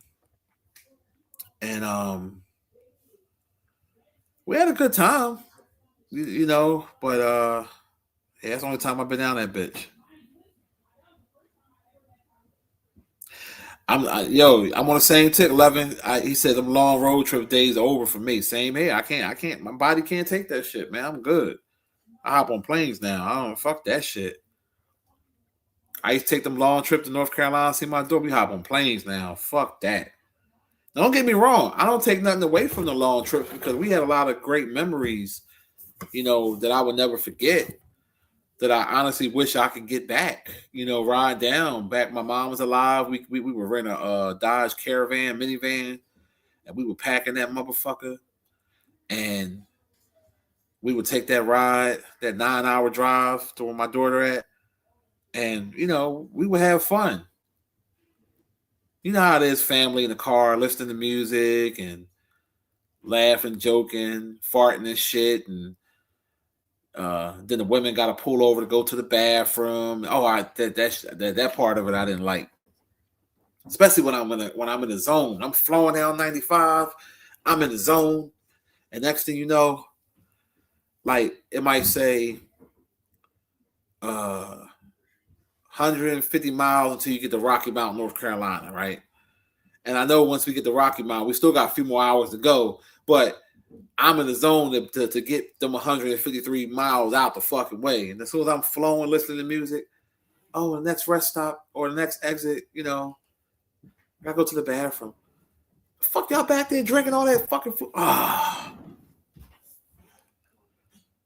shit. Oh, you went to Atlanta for the '90s tour, the Kid and Play Salt and Pepper headline. Okay. Yeah, shout out to Kid and Play and Salt and Pepper and shit. You know, we grew up listening to them. Shit. And whenever we would drive down North Carolina, it would always rain on the way down. Even on the way down, the way up. It never felt like, I think only one time out of all the times we went down there, it didn't rain. I was like, I said, it never fails. Why always rain? We go down that motherfucker. Not while we there. Just while we driving down. You know, and that's, I don't know about y'all, but it's the worst thing, driving in the rain, going long distance.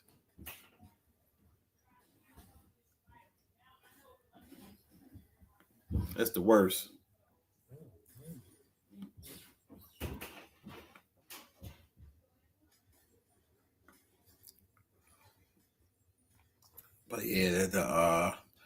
So now my little trips be like something like hour, 2 hours tops. Shit. Real talk. He said 12-hour drive or a 2-hour flight. There you go. And a 2-hour flight that you ain't got to worry about staying alert while you're driving. You could just basically kick back and chill.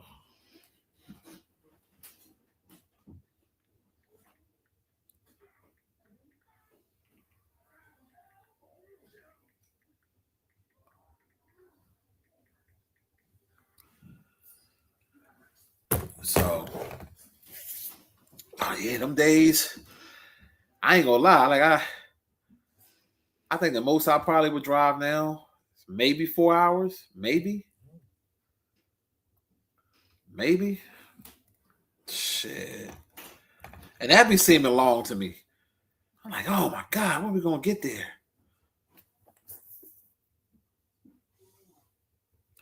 When are we gonna fucking get there? But I know people that love taking them long ass drives. Like I know people that drive to Florida, and I'm like, man, you got that. God bless you. Ain't no way in the world I'm driving to Florida.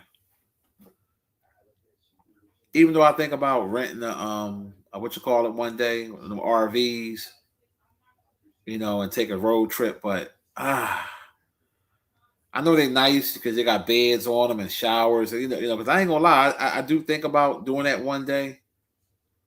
And them RVs is expensive too. Them motherfuckers, they start at like 100,000.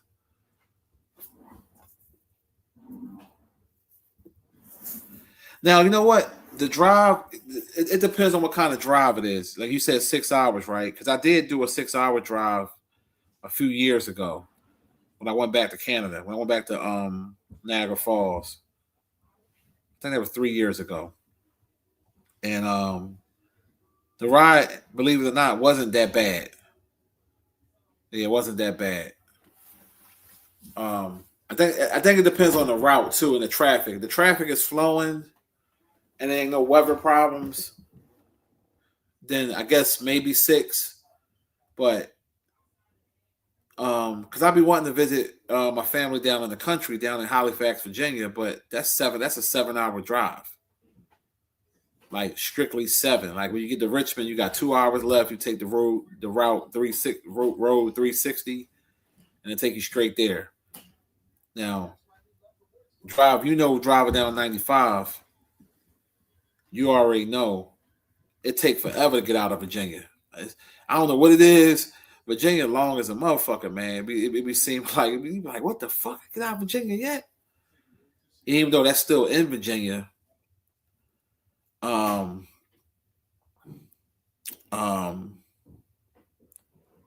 That should be wild. Yeah, because the last time I drove down there was, damn, how many years ago was that? 5 years? Was it before my mom died? I think it was. Yeah, it was right when she was sick. Yeah. So a little over 5 years ago, we had drove down there for my cousin their birthday parties, and I was hyped to go. Matter of fact, I shot the video when I went down there on my land, on my old channel. Remember, I was shooting my guns on the land and shit. So that had to be about 5 years ago. Time is flying. Levin said if he got to go through Chicago, hell no.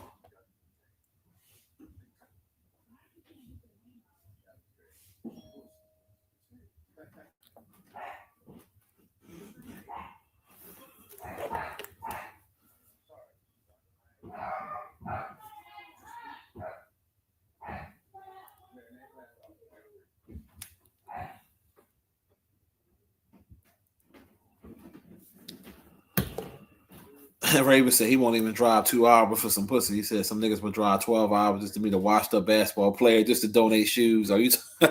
Oh, you out of pocket? Oh, I know who you talking about. Yeah, I can't believe he did that.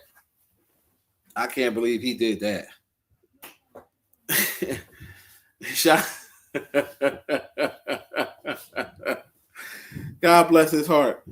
I can't believe he took that drive and then didn't even get a chance to really hang out with he said, I want my money back. Remember, he trolled that nigga for a long time before Kwame finally gave him his money back. Oh, that was hilarious, man. God bless his soul, man. My man put on some adult depends and just kept driving. He didn't even stop. He said, fuck this shit. We only stopping to get some gas real fast and keep it moving. Yeah, man. Shout out to his dedication. There's no way in the world.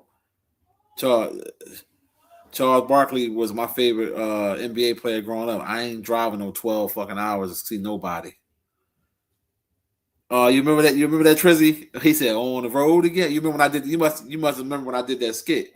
That's what I said in the skit. On the road again.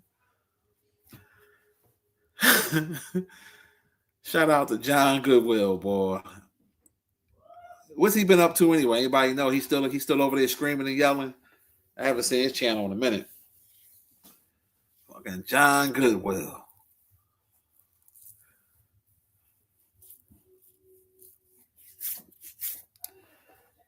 He went all the way down there, motherfucker. Then they went to the bowling thing. Kwame was kind of like, you know what I mean, kind of dissing him and shit. Yeah, shit. Yeah, that's what Mr. Skinny was holding on Kwame. He was swinging on Kwame dick. He said, no, bro. This is mine, bro. That's my cousin. And they was fighting over Kwame. That shit was hilarious. That nigga was Mr. Skinny was driving like 5 hours to go cut his hair and shit.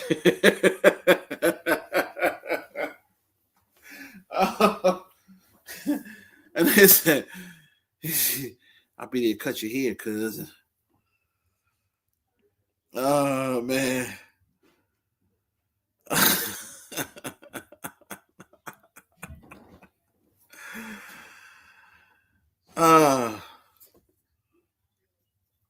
Oh, that's some funny shit.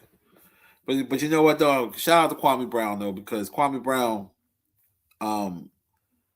was a down-to-earth celebrity. You know what I mean? Whether he was washed up or not, you know what I mean? He was a celebrity, so he was down-to-earth. So you got to give him credit for that.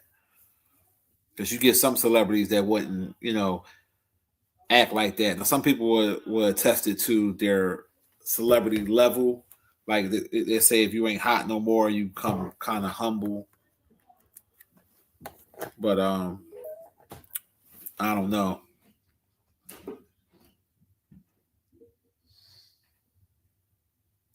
Yeah, he said niggas knew Kwame for 30 minutes, wanted to go to war for dude. Yeah, that was a crazy time. Shit, my man went and bought them. He went to the market, bought them the market supermarket sneakers, and said, "Yo."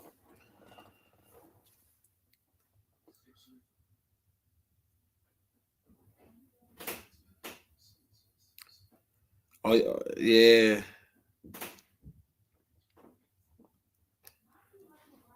Yeah, that was the good old days, man. That's the good old days. But yeah, shout out to them, man. Shout out to them. I'm glad everybody's still doing healthy. Man, ain't no way in the world I'm driving 12 hours to go see another man. I'm sorry, it ain't happening, Captain. Cause I don't know if y'all remember, I had John on my show and I asked him about it, and I was cracking little jokes or whatever, But yeah, shout out to him, man. He was crashing out too on the internet because I remember him and that girl Princess, whatever her name was. They went over True Freeman crib, pulled up on his block and was standing on the corner and all that, like trying to appease people on YouTube. Shit like that gets you hurt. You can't be doing that, man. You know what I mean? When I look back on all the fuck shit that was happening on YouTube, we could write a book. It was really wilding out.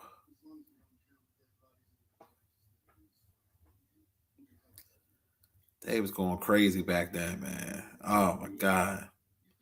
My man picked up a skeezer and drove over to True Freeman crib.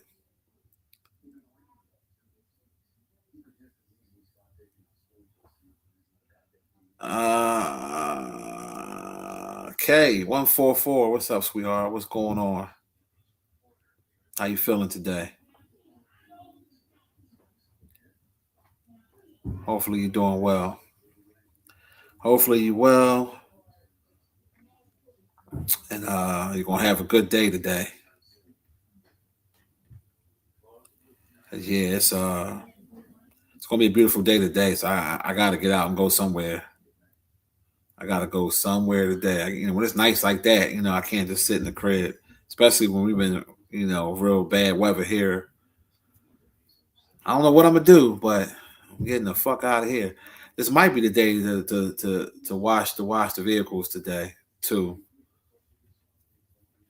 Cause the snow is almost gone, so yeah. But that's the only thing. The car wash is gonna be off the hook. They're gonna be so crowded.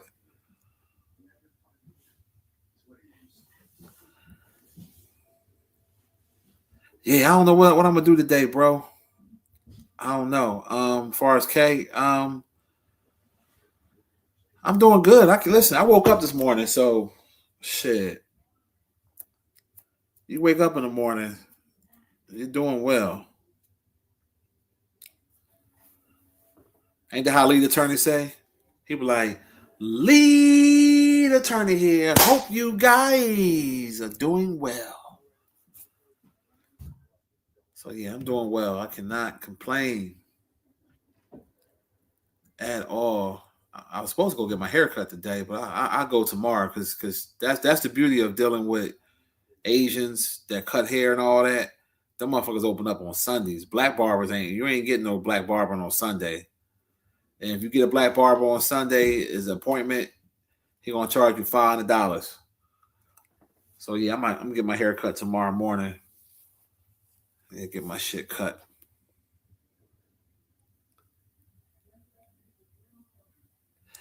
Real talk, E-Man says a lot of nobodies on YouTube who think they somebody because of YouTube.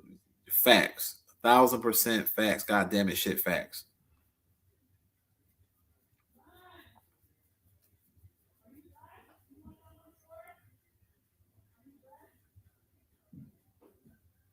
It said complaining get you nowhere. You ain't never lied.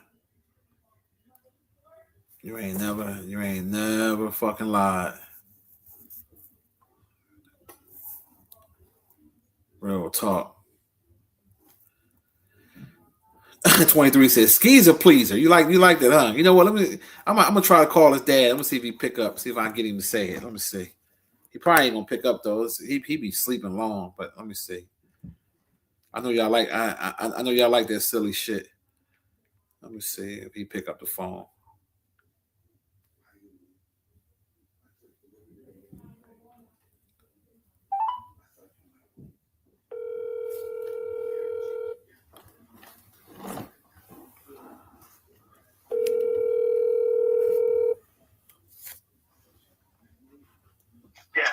Oh, swallow it. Oh, take it all out.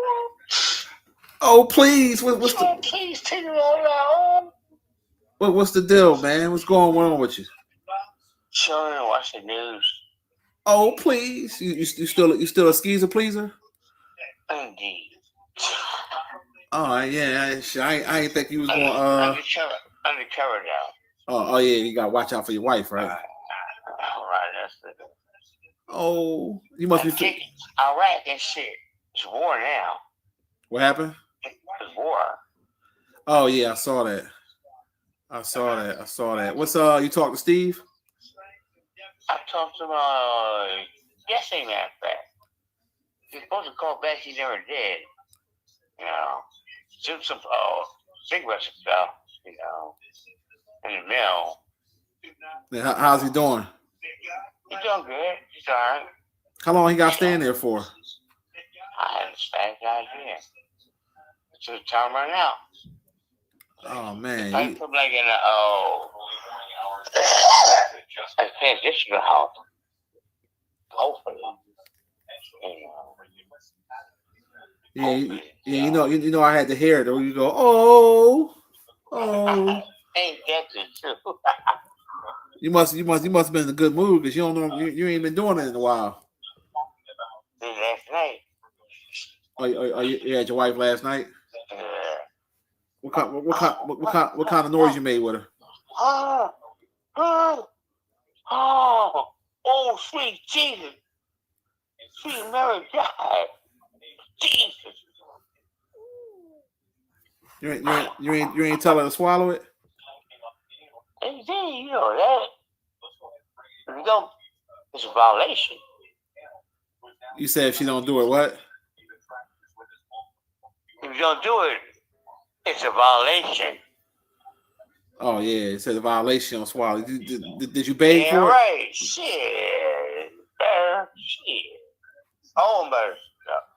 Did you did you beg for it? Huh? Did you tell her to please? Of course. Deep though. I come real quick then. Deep though. You said deep throat.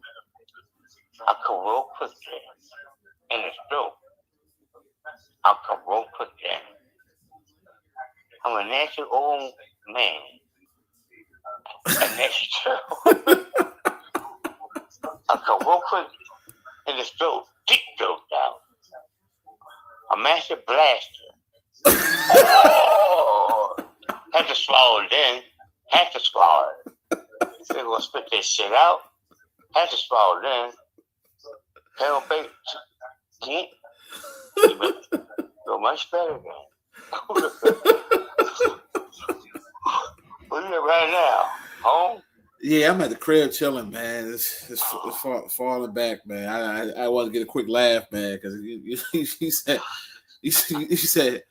Yeah, you okay. Ain't seen my game. Shit.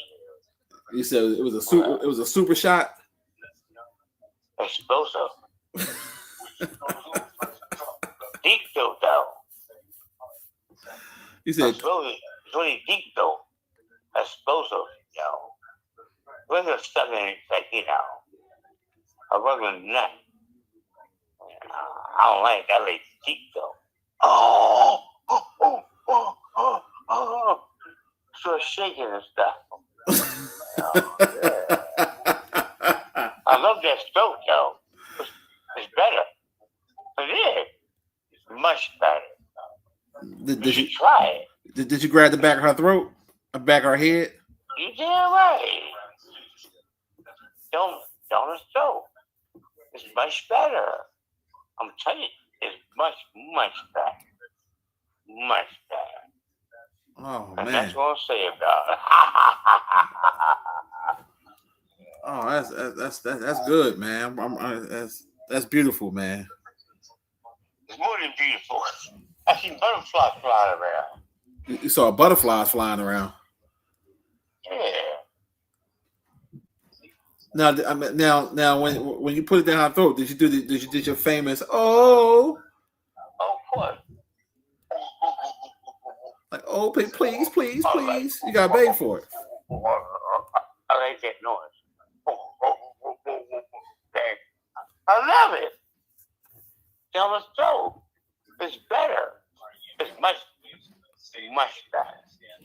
You should try it. You like it. Yeah, we could go to the dollar store and get some stuff from the dollar store. Household goods and stuff. Oh, all right, yeah. Well, shit. You been outside yet? No. I'm still chilling, man. I just called to holler at you and shit. But yeah, I get up with you later on. Yeah, supposed to be it's a 60 minutes there. Yeah, it's gonna be nice as fuck. So gotta get up out of there. All right, well, yeah, I'm gonna holler at you and shit. All right, later. All right. Yeah, he answered the phone on one. I told you that motherfucker crazy, man. You see why Steve didn't have a chance. Oh, that's a damn shame. Oh man.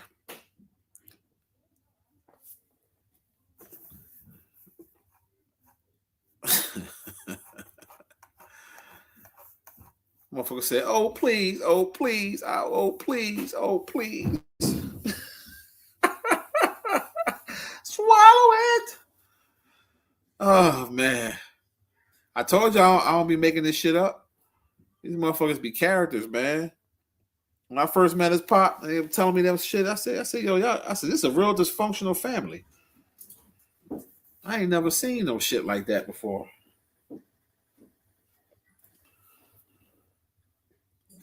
I never seen that shit. He said butterfly. That must have been some. That must have been some good neck right there, boy. If you seeing butterflies, Jesus Christ. Motherfucker said he saw butterflies.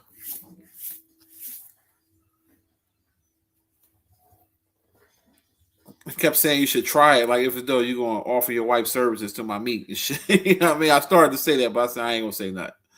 I started to say, "Oh, you offer me the services, nigga?"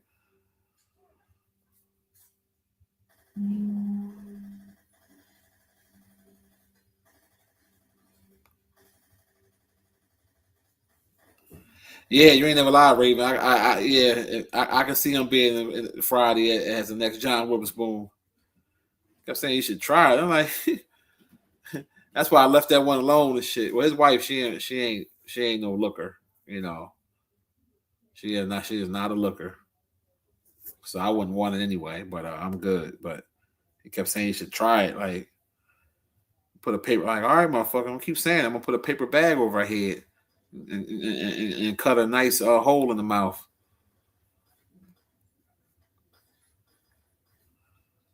Shit. Won't have me sound like oh. Oh, baby, please, please, please, please, please.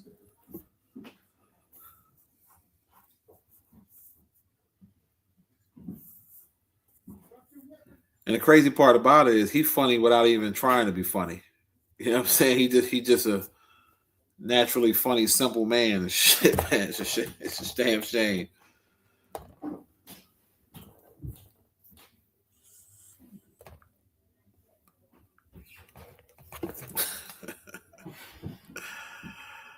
Oh God. You can't make this shit up, boy. You can't make it up. I gave y'all fixed though. A couple of y'all in the chat was reciting some of his lines. I said, let me call him up so y'all can hear it. And hooks you up with the fix.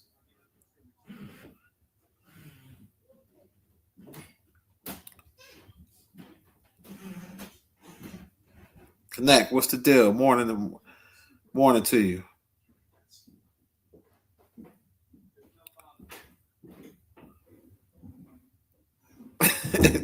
$23 like that. He said, you know how they give it up.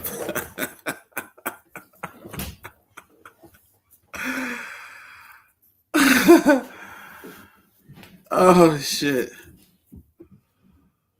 That's funny. Yeah, you got some characters out here, man. I'll tell you, the world is funny, man. Laughter is good for the soul. Laughter is really good for the soul.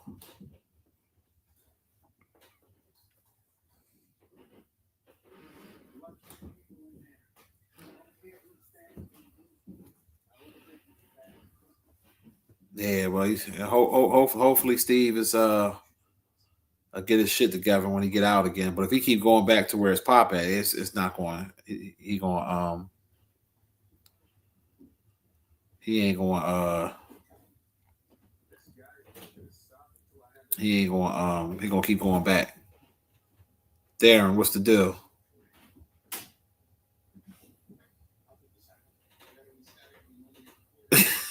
Yeah, he said swallow's good for the soul too. They say, yeah. At least he know he a dirty old man and fucked up with it. He know. At least he admitted it.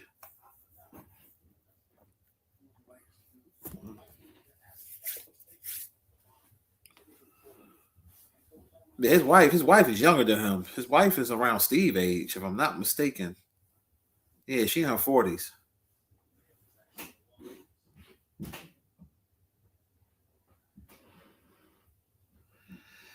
No, I ain't talking about that, bro. We said the chicks be saying they need 60,000 a month to date them. No, I ain't. I try not to feed into that too much because some of the motherfuckers is probably being paid to say that. Some of them saying it for shock value. Some of them really be believing that they really delusional. But yeah, them little simpleton type of women, man, you gotta, let them be where they gonna be. For real. Straight up. Hey, I gotta find me. I gotta give me one of them Google numbers, man, so I can start doing call-ins, man. Yeah, I think I'm get me one of those. Especially now that I'll be using a computer, I can just easily whatever number to the cell phone, get y'all to call that, put it on speaker, and we can talk that way.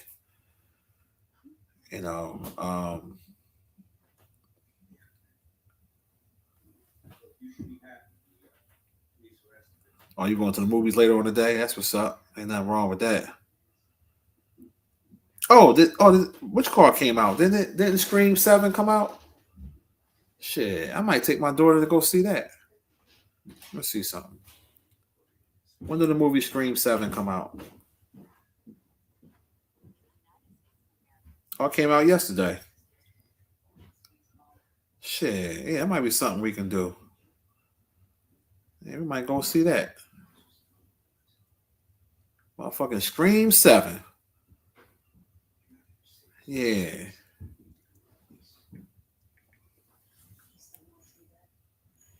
Yeah, that sound like a plan. You can't go wrong with movie theater popcorn. I don't buy nothing else out that bitch though. I bring my own drinks, my own water.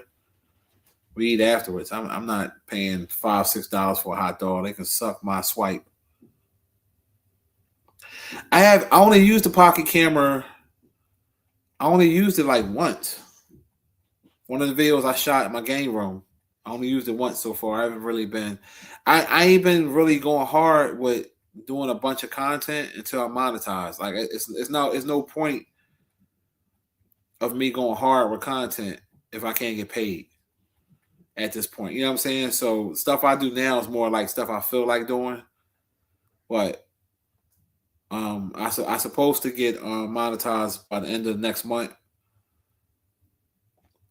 Yeah, I think they said March 31st or April 1st, some shit like that I can apply for. Once I get monetized, then I'm gonna start using that camera and start doing more food reviews and more. You know what I mean? Because I don't mind doing content, for entertainment purposes and for hobby. But if YouTube can give me a check for doing something that I already like to do, I prefer that. Because some people do it as a job, like where this is their job, this is how they get paid. I do it as a hobby, and it makes sense to get paid out of it. So that's what I'm gonna do with that. Like I said, the boy hit the Cash App the other day. That's why I did the Beat Stinger video. Other than that, I wouldn't have did a Beat Stinger video, but he shot me a 40 piece for a 5-6 minute video. You kind of can't beat that. You kind of can't beat that.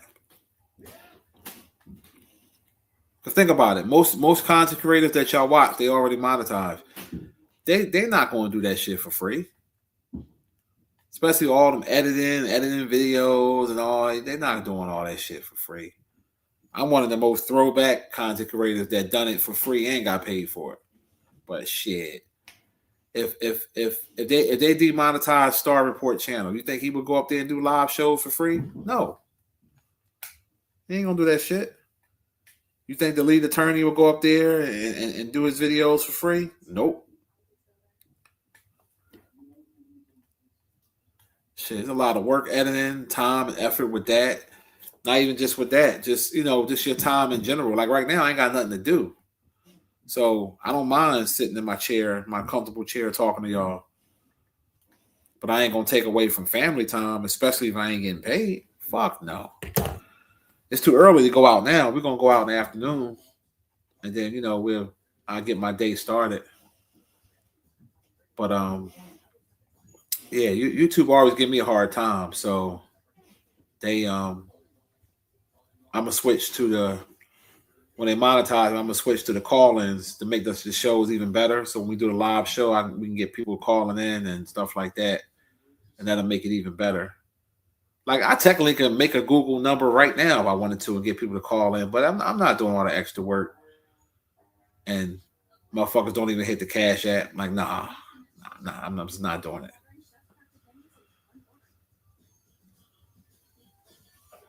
Because people be trolling me all the time for them little Google numbers. People be hitting me up talking shit. Most of the time I don't even respond. I block it. Sometimes I get in my troll ways and I send them a dick pic just to piss their ass off. I send them a dick pic with my face not in it, just my shit. And then most of the time they leave me alone after that. But you get some of them niggas, they be gay. They be wanting to see that shit, so they keep trying to troll me. But yeah, I do all types of shit, man. I troll this telemarketer like that. They called me from a cell phone, and I text them and asked them to stop calling me, and they were still trying to hit me up, and I sent them a dick pic, and they told me I was disgusting. They told me. That motherfucker told me I was disgusting. But yeah, you keep fucking harassing my phone, but I'm disgusting. Right.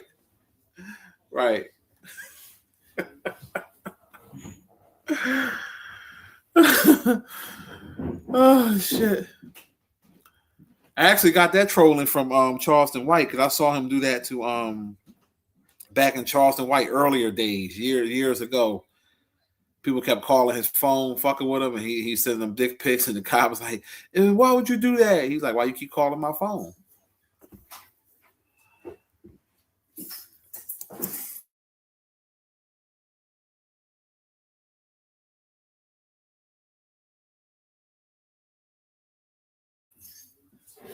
That's the shit you can't be doing.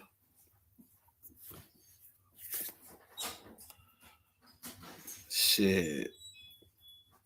But I remember when he did that shit. That shit was fucking hilarious. Yeah, I showed them niggas my swipe. I sure did. I sure fucking did. My face ain't in it. But yeah, I really did. It was a good picture of my shit too. It was on Swole. I sure did. You want to fucking play with me? I'm gonna play with you. And like I said, I don't know who it was. I know they were trolling me. It could have been a woman too. I don't know. I don't give a fuck. Like, you want to keep trolling me? I'm gonna troll you back. And that shit worked though, because some of them motherfuckers, some of them stopped. one dude, he used to troll me. His ass stopped when I did that shit. I respect him for it because I guess he said, "All right, I'm done."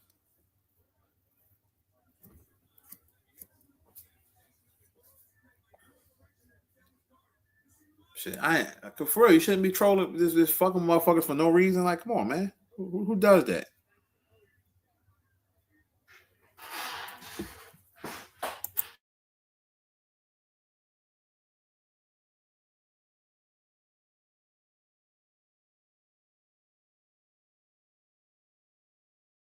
Shit, I wouldn't be surprised. It could have been him, Raven. Who knows?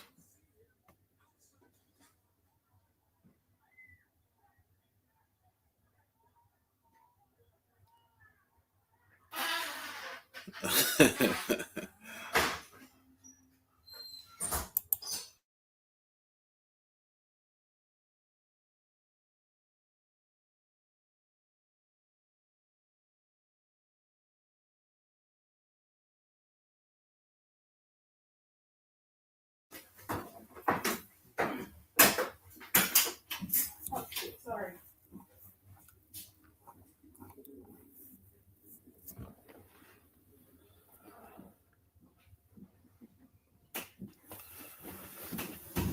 Yeah, you never mess with me. You never know what you're gonna get.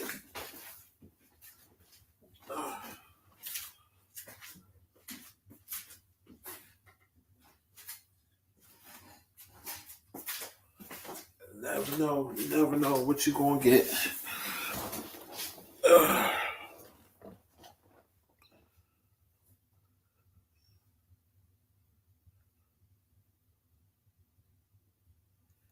Oh yeah, you ain't never lied, Raven. That is the quickest way to get a nigga off your nuts.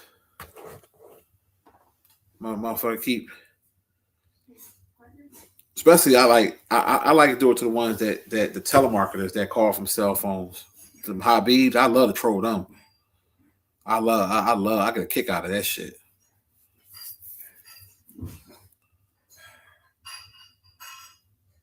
I get a goddamn kick.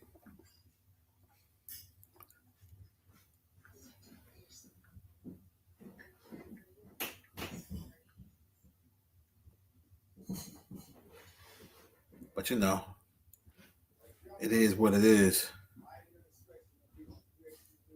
Shit, B Stinger gonna try to find my. B Stinger gonna try to hit my phone up and try to troll me so I can send it. I know, motherfucker. I ain't sending it to you. That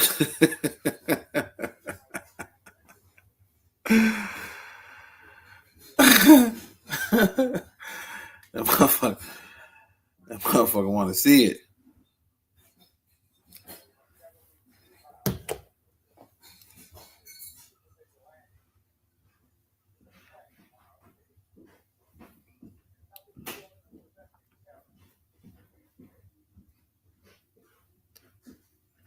Yeah, I still do my thing, Darren.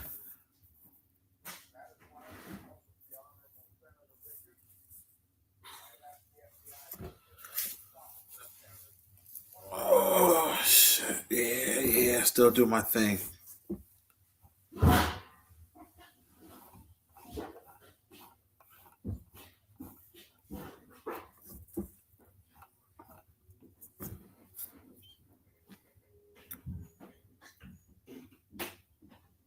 What movie is this that popped up? See here, some shit with Steven Seagal. What the hell name of this shit?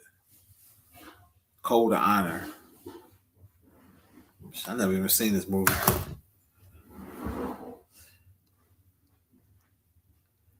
He says, "Where's Jay Samuels?" Samuels probably he probably chilling. He'll stop by. You know, my nigga Samuels will come through.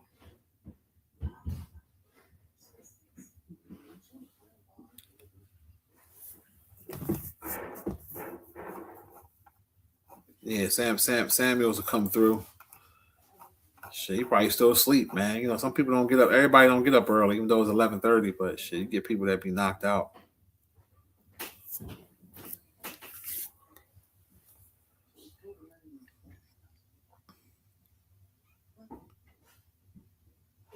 You already know.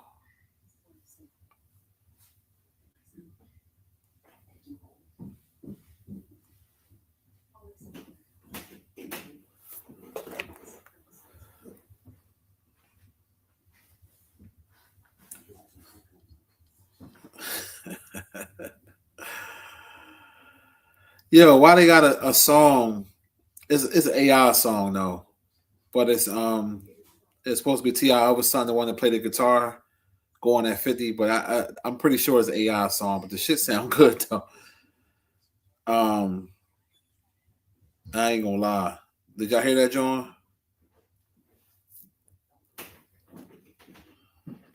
If not, I'll let y'all hear it.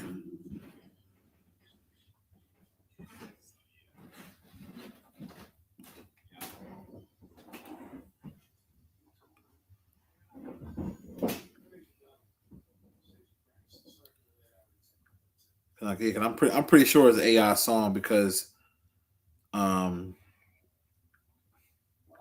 they it would have been on a whole bunch of other little platforms or whatever. But it's a damn good AI song. Cause you know he into like the rock and stuff like that.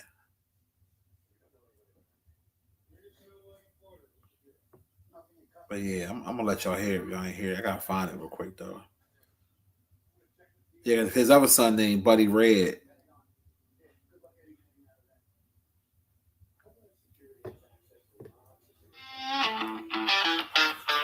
Let's do this shit.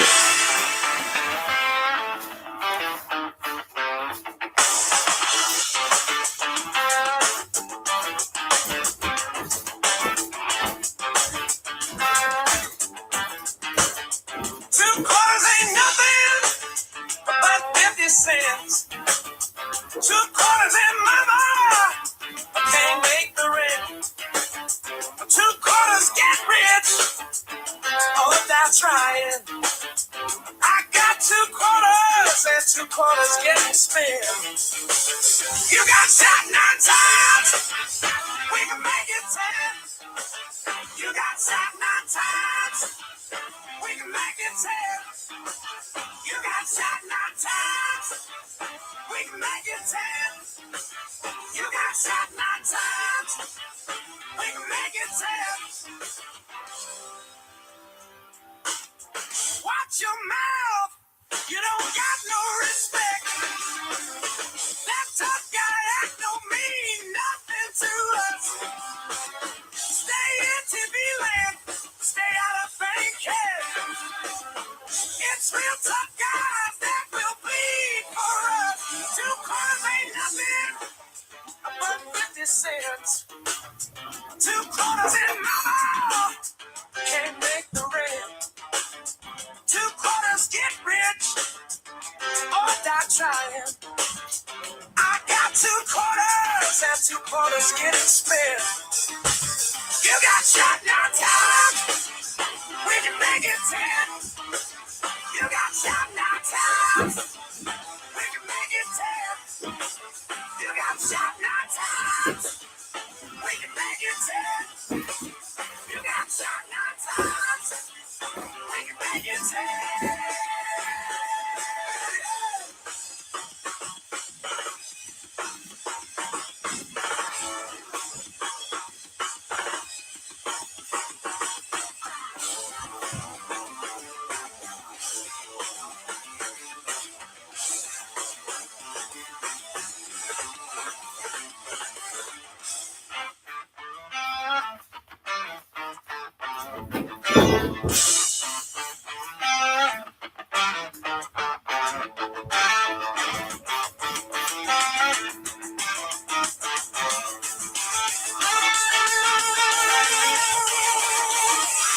got shot 9 times, we can make it 10. You got shot 9 times, we can make it 10. You got shot 9 times, we can make it 10. You got shot 9 times, we can make it 10.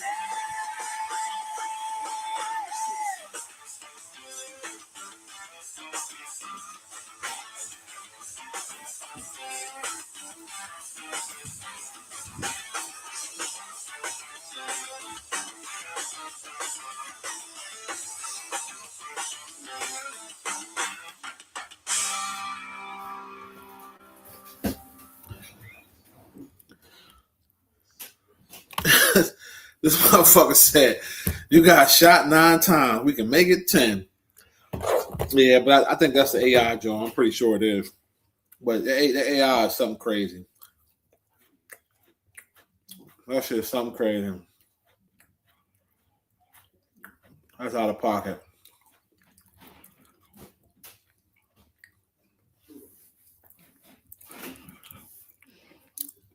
Yeah, that's definitely AI because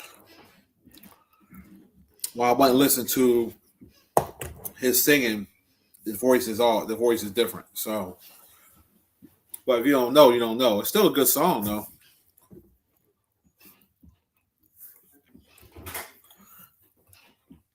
Definitely a good song. Yeah. Hey, Tommy. What's up? What you up to? Yeah, that's just saying how you know. Okay. We figure out something in a little while. All right. On this afternoon. All right. All right.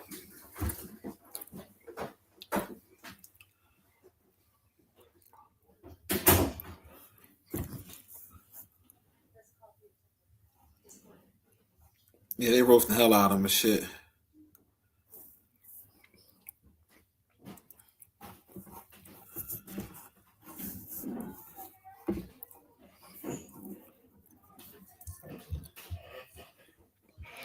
Yeah. Make it 10 is a threat. That's why. That's another reason why I knew they wasn't gonna. But then again, you never know. I mean, I know it's AI, but you never know how a motherfucker would do. But he deserved to get get trolled because he's been trolling everybody. So ain't no sympathy for him.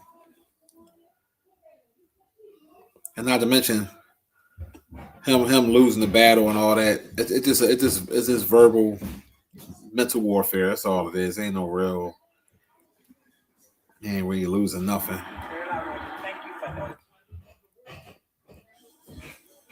But he's still waking up going to his mansion.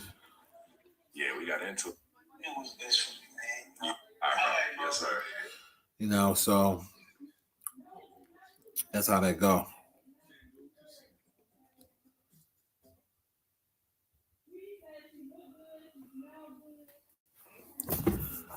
You know how it be, people. You already know.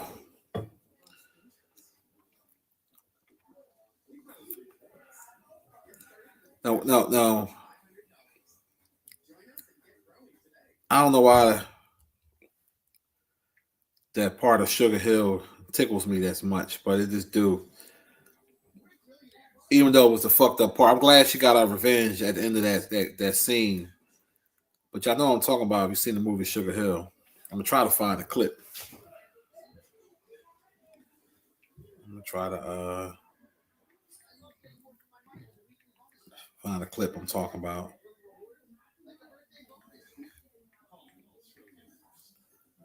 Yeah, I know what I'm talking about.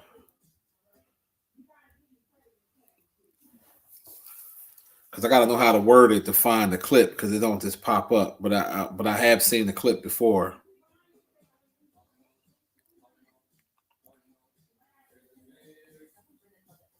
Let me see. Sugar Hill.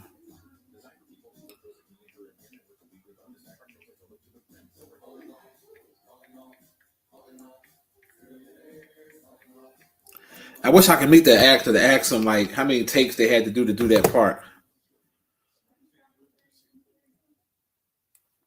Is this it?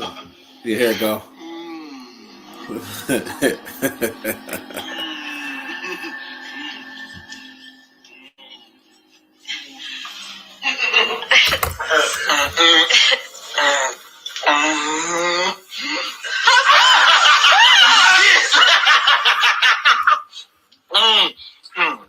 Are you having a good time, baby? Or are you just acting? Having fun. How many times I've heard that line? I'm a struggling actress.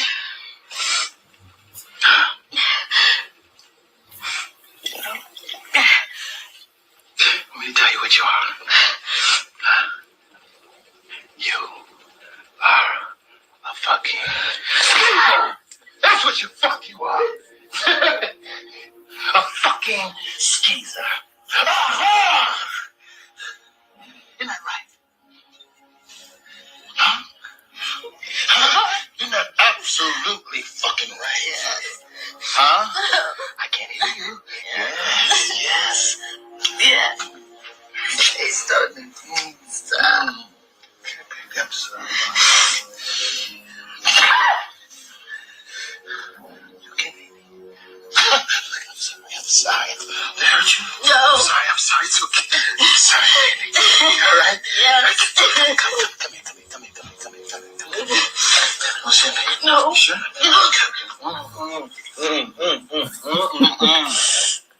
You okay? Yeah. I'm sorry, Mr. Beer in your face. I'll tell you what I'm gonna do. I'm gonna let you suck my dick. Yes. Yes. Down. Slow. Real slow. That's it. Right there.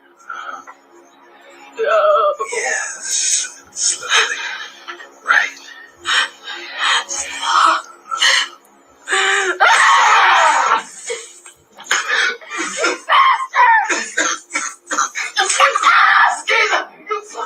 You fucking skeezer! Classic.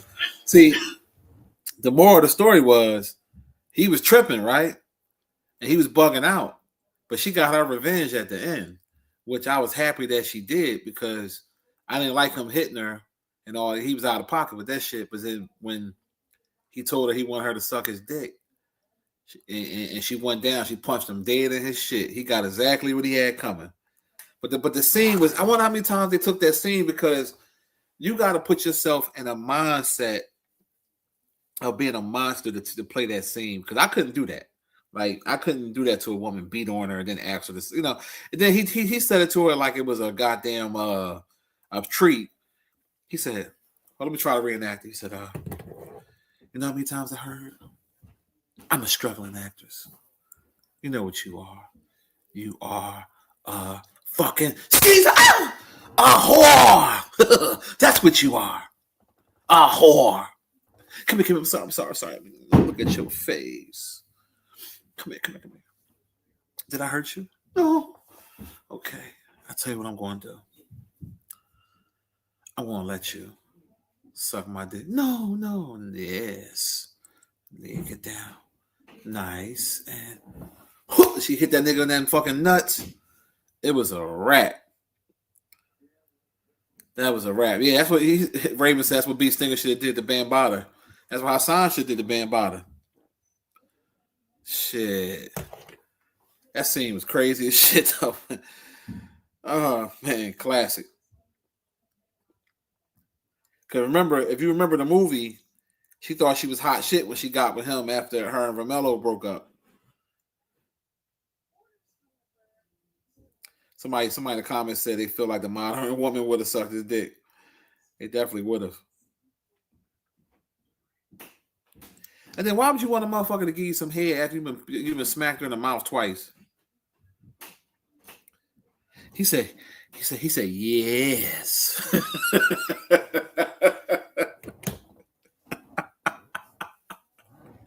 You fucking skeezer. Nigga started coughing. She punched him in his dick. Nigga said, oh, you fucking skeezer. Oh, man. Oh, God. Yo, who the fuck thought of that scene to do something like that? Like, you got to be sick in the head to think of some shit like that. He said, I'll tell you what I'm going to do. Oh, man. He said, I'm going to let you. The audacity of this Negro. I'm going to let you suck it? You just put blood in her mouth. This nigga just put blood in her mouth.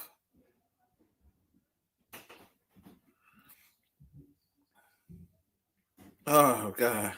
Classic.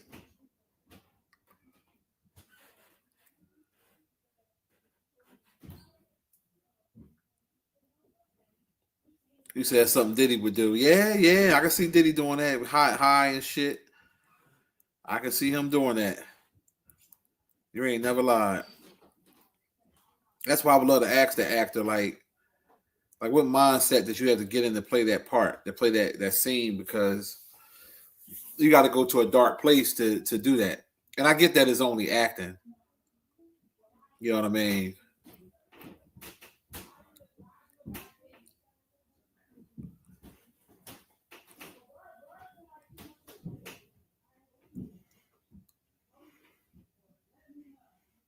Oh, yeah. How about that, King? Yup.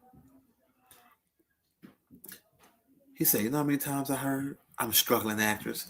So he must have done that before. That was his MO. He said, you know what you are? Oh, man. Pat, what's the deal? Yeah, you definitely late. Oh, whore!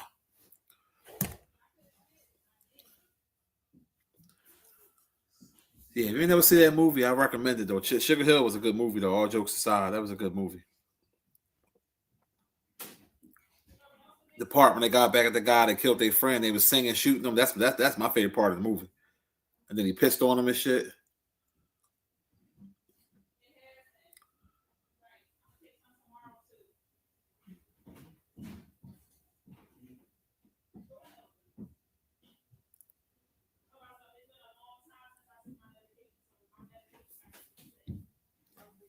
You out of pocket, Raven.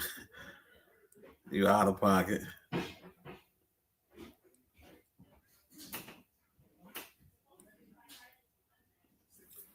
Oh, but yeah, it's just a movie. You know, we don't advocate for domestic violence. None of that shit. That's why I didn't show the clip, even though it's just a movie and it's on YouTube. But yeah, I don't condone domestic violence.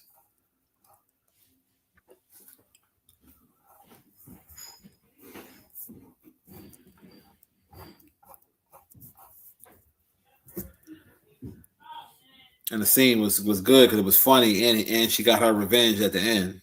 You know what I mean? I like what she did. And he was, to be honest, he was lucky that she didn't bite it off. He was lucky. He was lucky with that.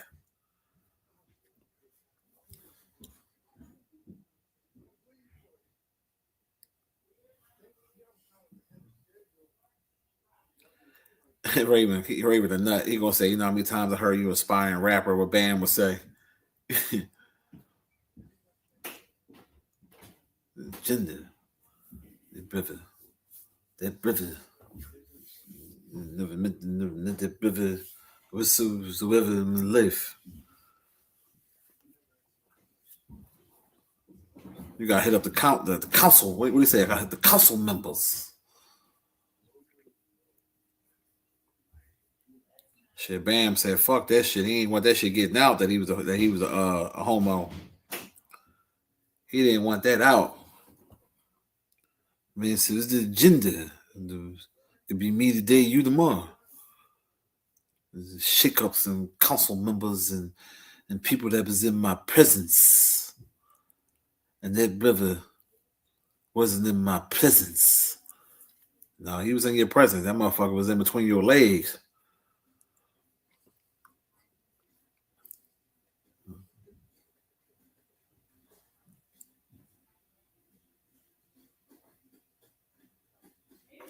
Yeah, when I look back at these Steven Seagal movies, this nigga ain't really know no fucking martial arts. If you really just pay attention and really look, I'm saying watch this movie. This shit look, it didn't look so funny that he fat trying to do it. This shit is out of pocket.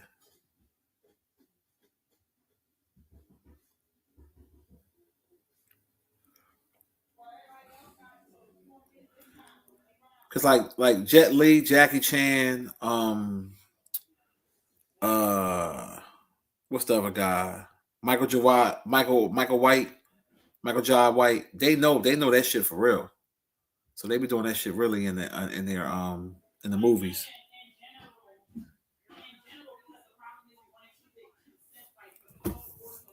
Yeah, for real.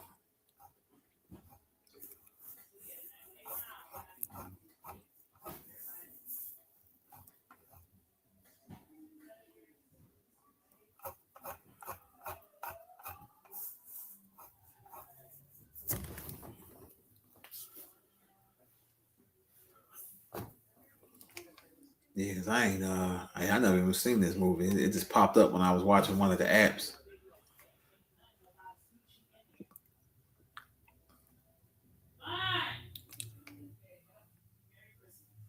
You know what else is a classic?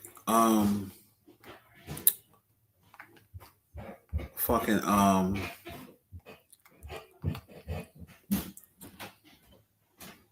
Django. That's my shit too. Yeah, Django was definitely a classic. I might watch The Wire. I ain't watched The Wire in a minute. The only thing The Wire did wrong was season 2. When they went to all them docks and all that, a lot of people got turned off by it. I know I did. I was like, what the fuck is this shit? I understood how they tried to put it all together, how the drugs were coming in, but it just got too slow. But you know, they had to put the white people in it. But it still was a great show. But everybody forget about The Corner. The Corner set it all first. The show called The Corner. I don't know if y'all remember that.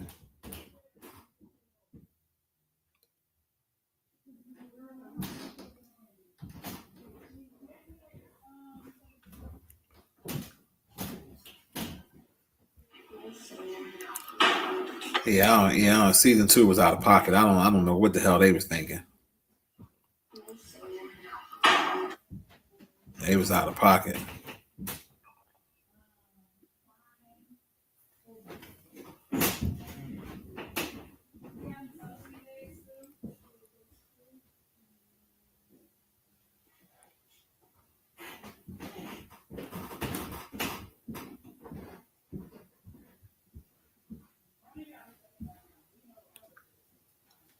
Oh, I got the press. What you call it? Oh, I got on HBO Max. HBO Max joint. Yeah, I gotta try to pull that up the corner. Yeah, I ain't watched that in forever.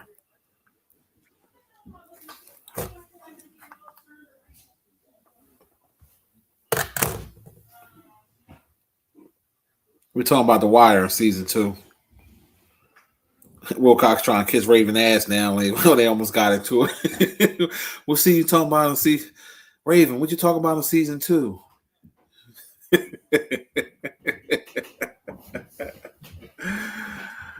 Oh shit.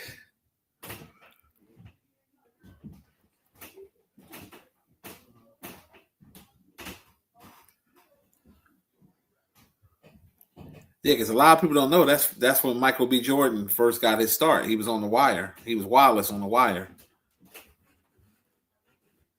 And it's crazy because out of everybody from there, him and Idris Elba blew up the most. Wood Harris still doing his thing, but if you want to go off a superstar status, is Michael B. Jordan. And shit, to be honest with you, Michael B. Jordan, I think, blew up more than Idris Elba. Well, they all still doing, them three guys still doing their thing. So that's good.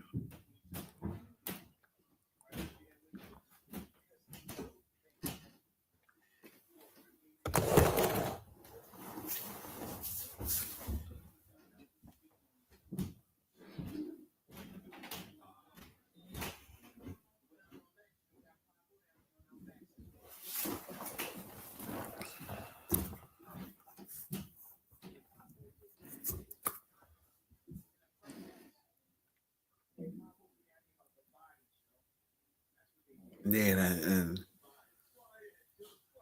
that was messed up how it had to abruptly end.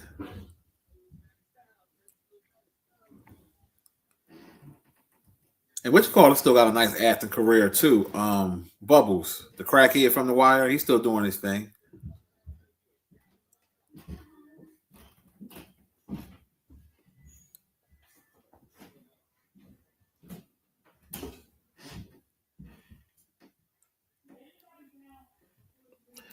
He said Idris Elba was Ghost before Power. He just fucked himself up before he can blow up. Yeah, I can see why you would. Yeah, I can see why you would use that analogy.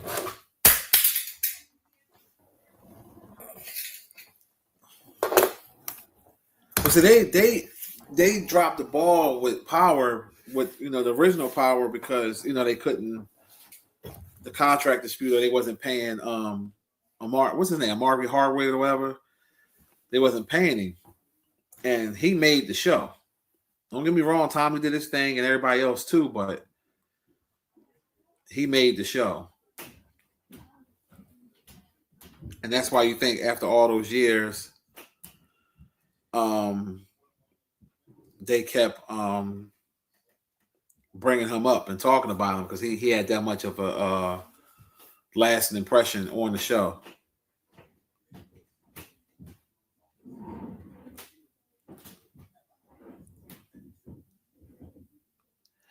Oh yeah. But yeah, Bubbles never got caught. Yeah, Bubbles is wild. Yeah, I remember the joint with the fake money. Yeah, he yeah, you're right. To come to think about, Bubbles never got. Well, no, he got his ass whipped by that other dude that was extorting him when he was selling the T-shirts. But other than that, the drug crews never did nothing to him.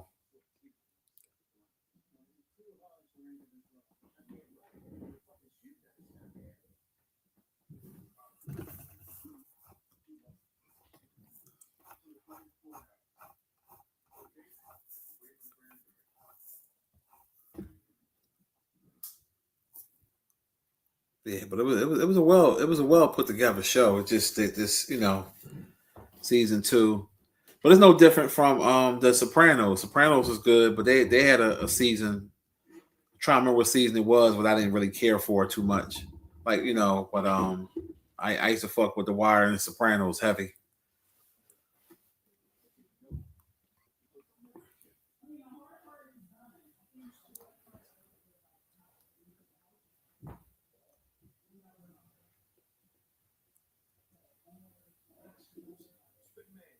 Because a lot, if you kind of think about it, some of these shows kind of bit off The Wire a little bit. Was like some of like just like when you had in um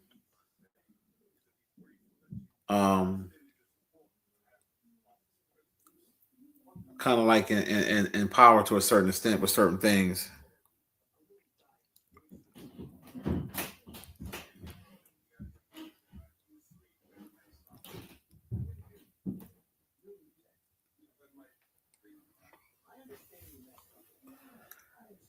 Yeah, I felt bad for Randy, whatever. Because remember when Randy had said something, and then they put the snitch thing out there, and they kept beating his ass, and then the detective wanted to Carver wanted to adopt him, but they wouldn't let him.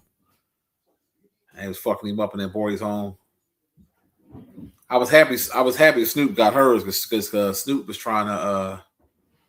Matter of fact, which card is still there? Which card never died? Michael, yeah, Michael never died. He was on the run. Even though Prop Joe was a sneaky motherfucker and he had his little shit with him. I didn't want to see him go. His own damn nephew set him up. And Marlo was cold for that because Prop Joe. Well, no, I can't say that because remember, Prop Joe set up Marlo with that card game with Umar and they with Omar and they split the money, even though Marlo didn't know, but he did some sneaky shit behind the scenes too.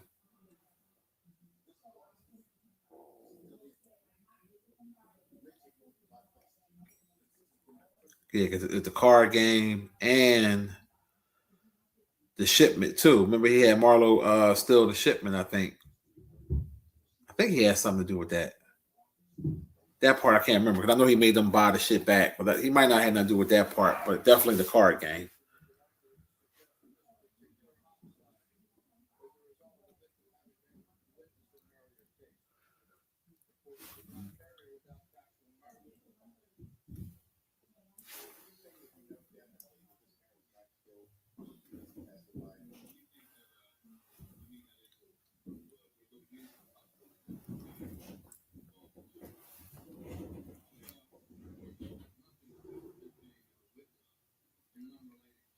Yeah, he said Michael was the son Ghost never had. Ghost and Michael was on the wire. They had that shit on lock. Yeah.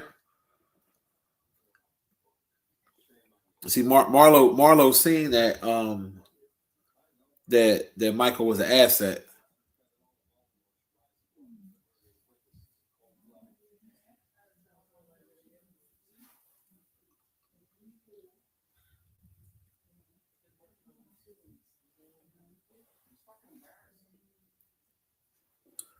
And it was crazy that the cop boy Manoli was he from London, England. He got the accent when you really hear him talk.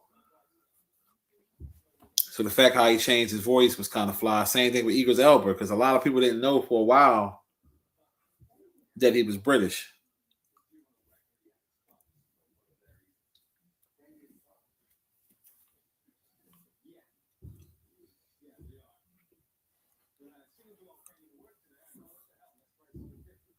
Yeah, come think about it. You had a couple Tevers in the wire because Marlo was a Tever. He's Haitian.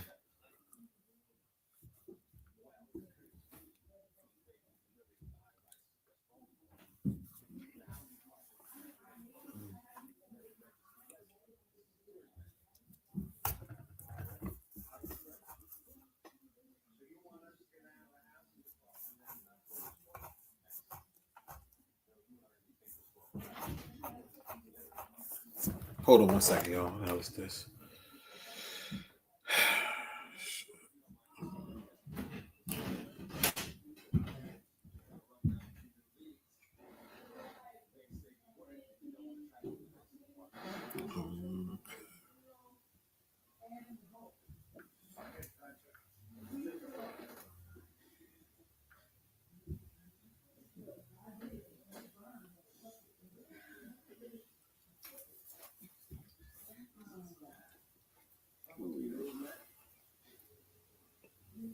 Yeah.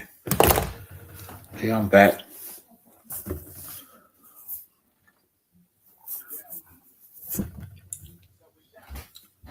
I watched the behind the scenes, and they were saying that that Omar was like really, you know, was on drugs at that time. So he'd be high. Damn, shit leaking. He'd be high on set. Like that shit, wow. Rest in peace to him.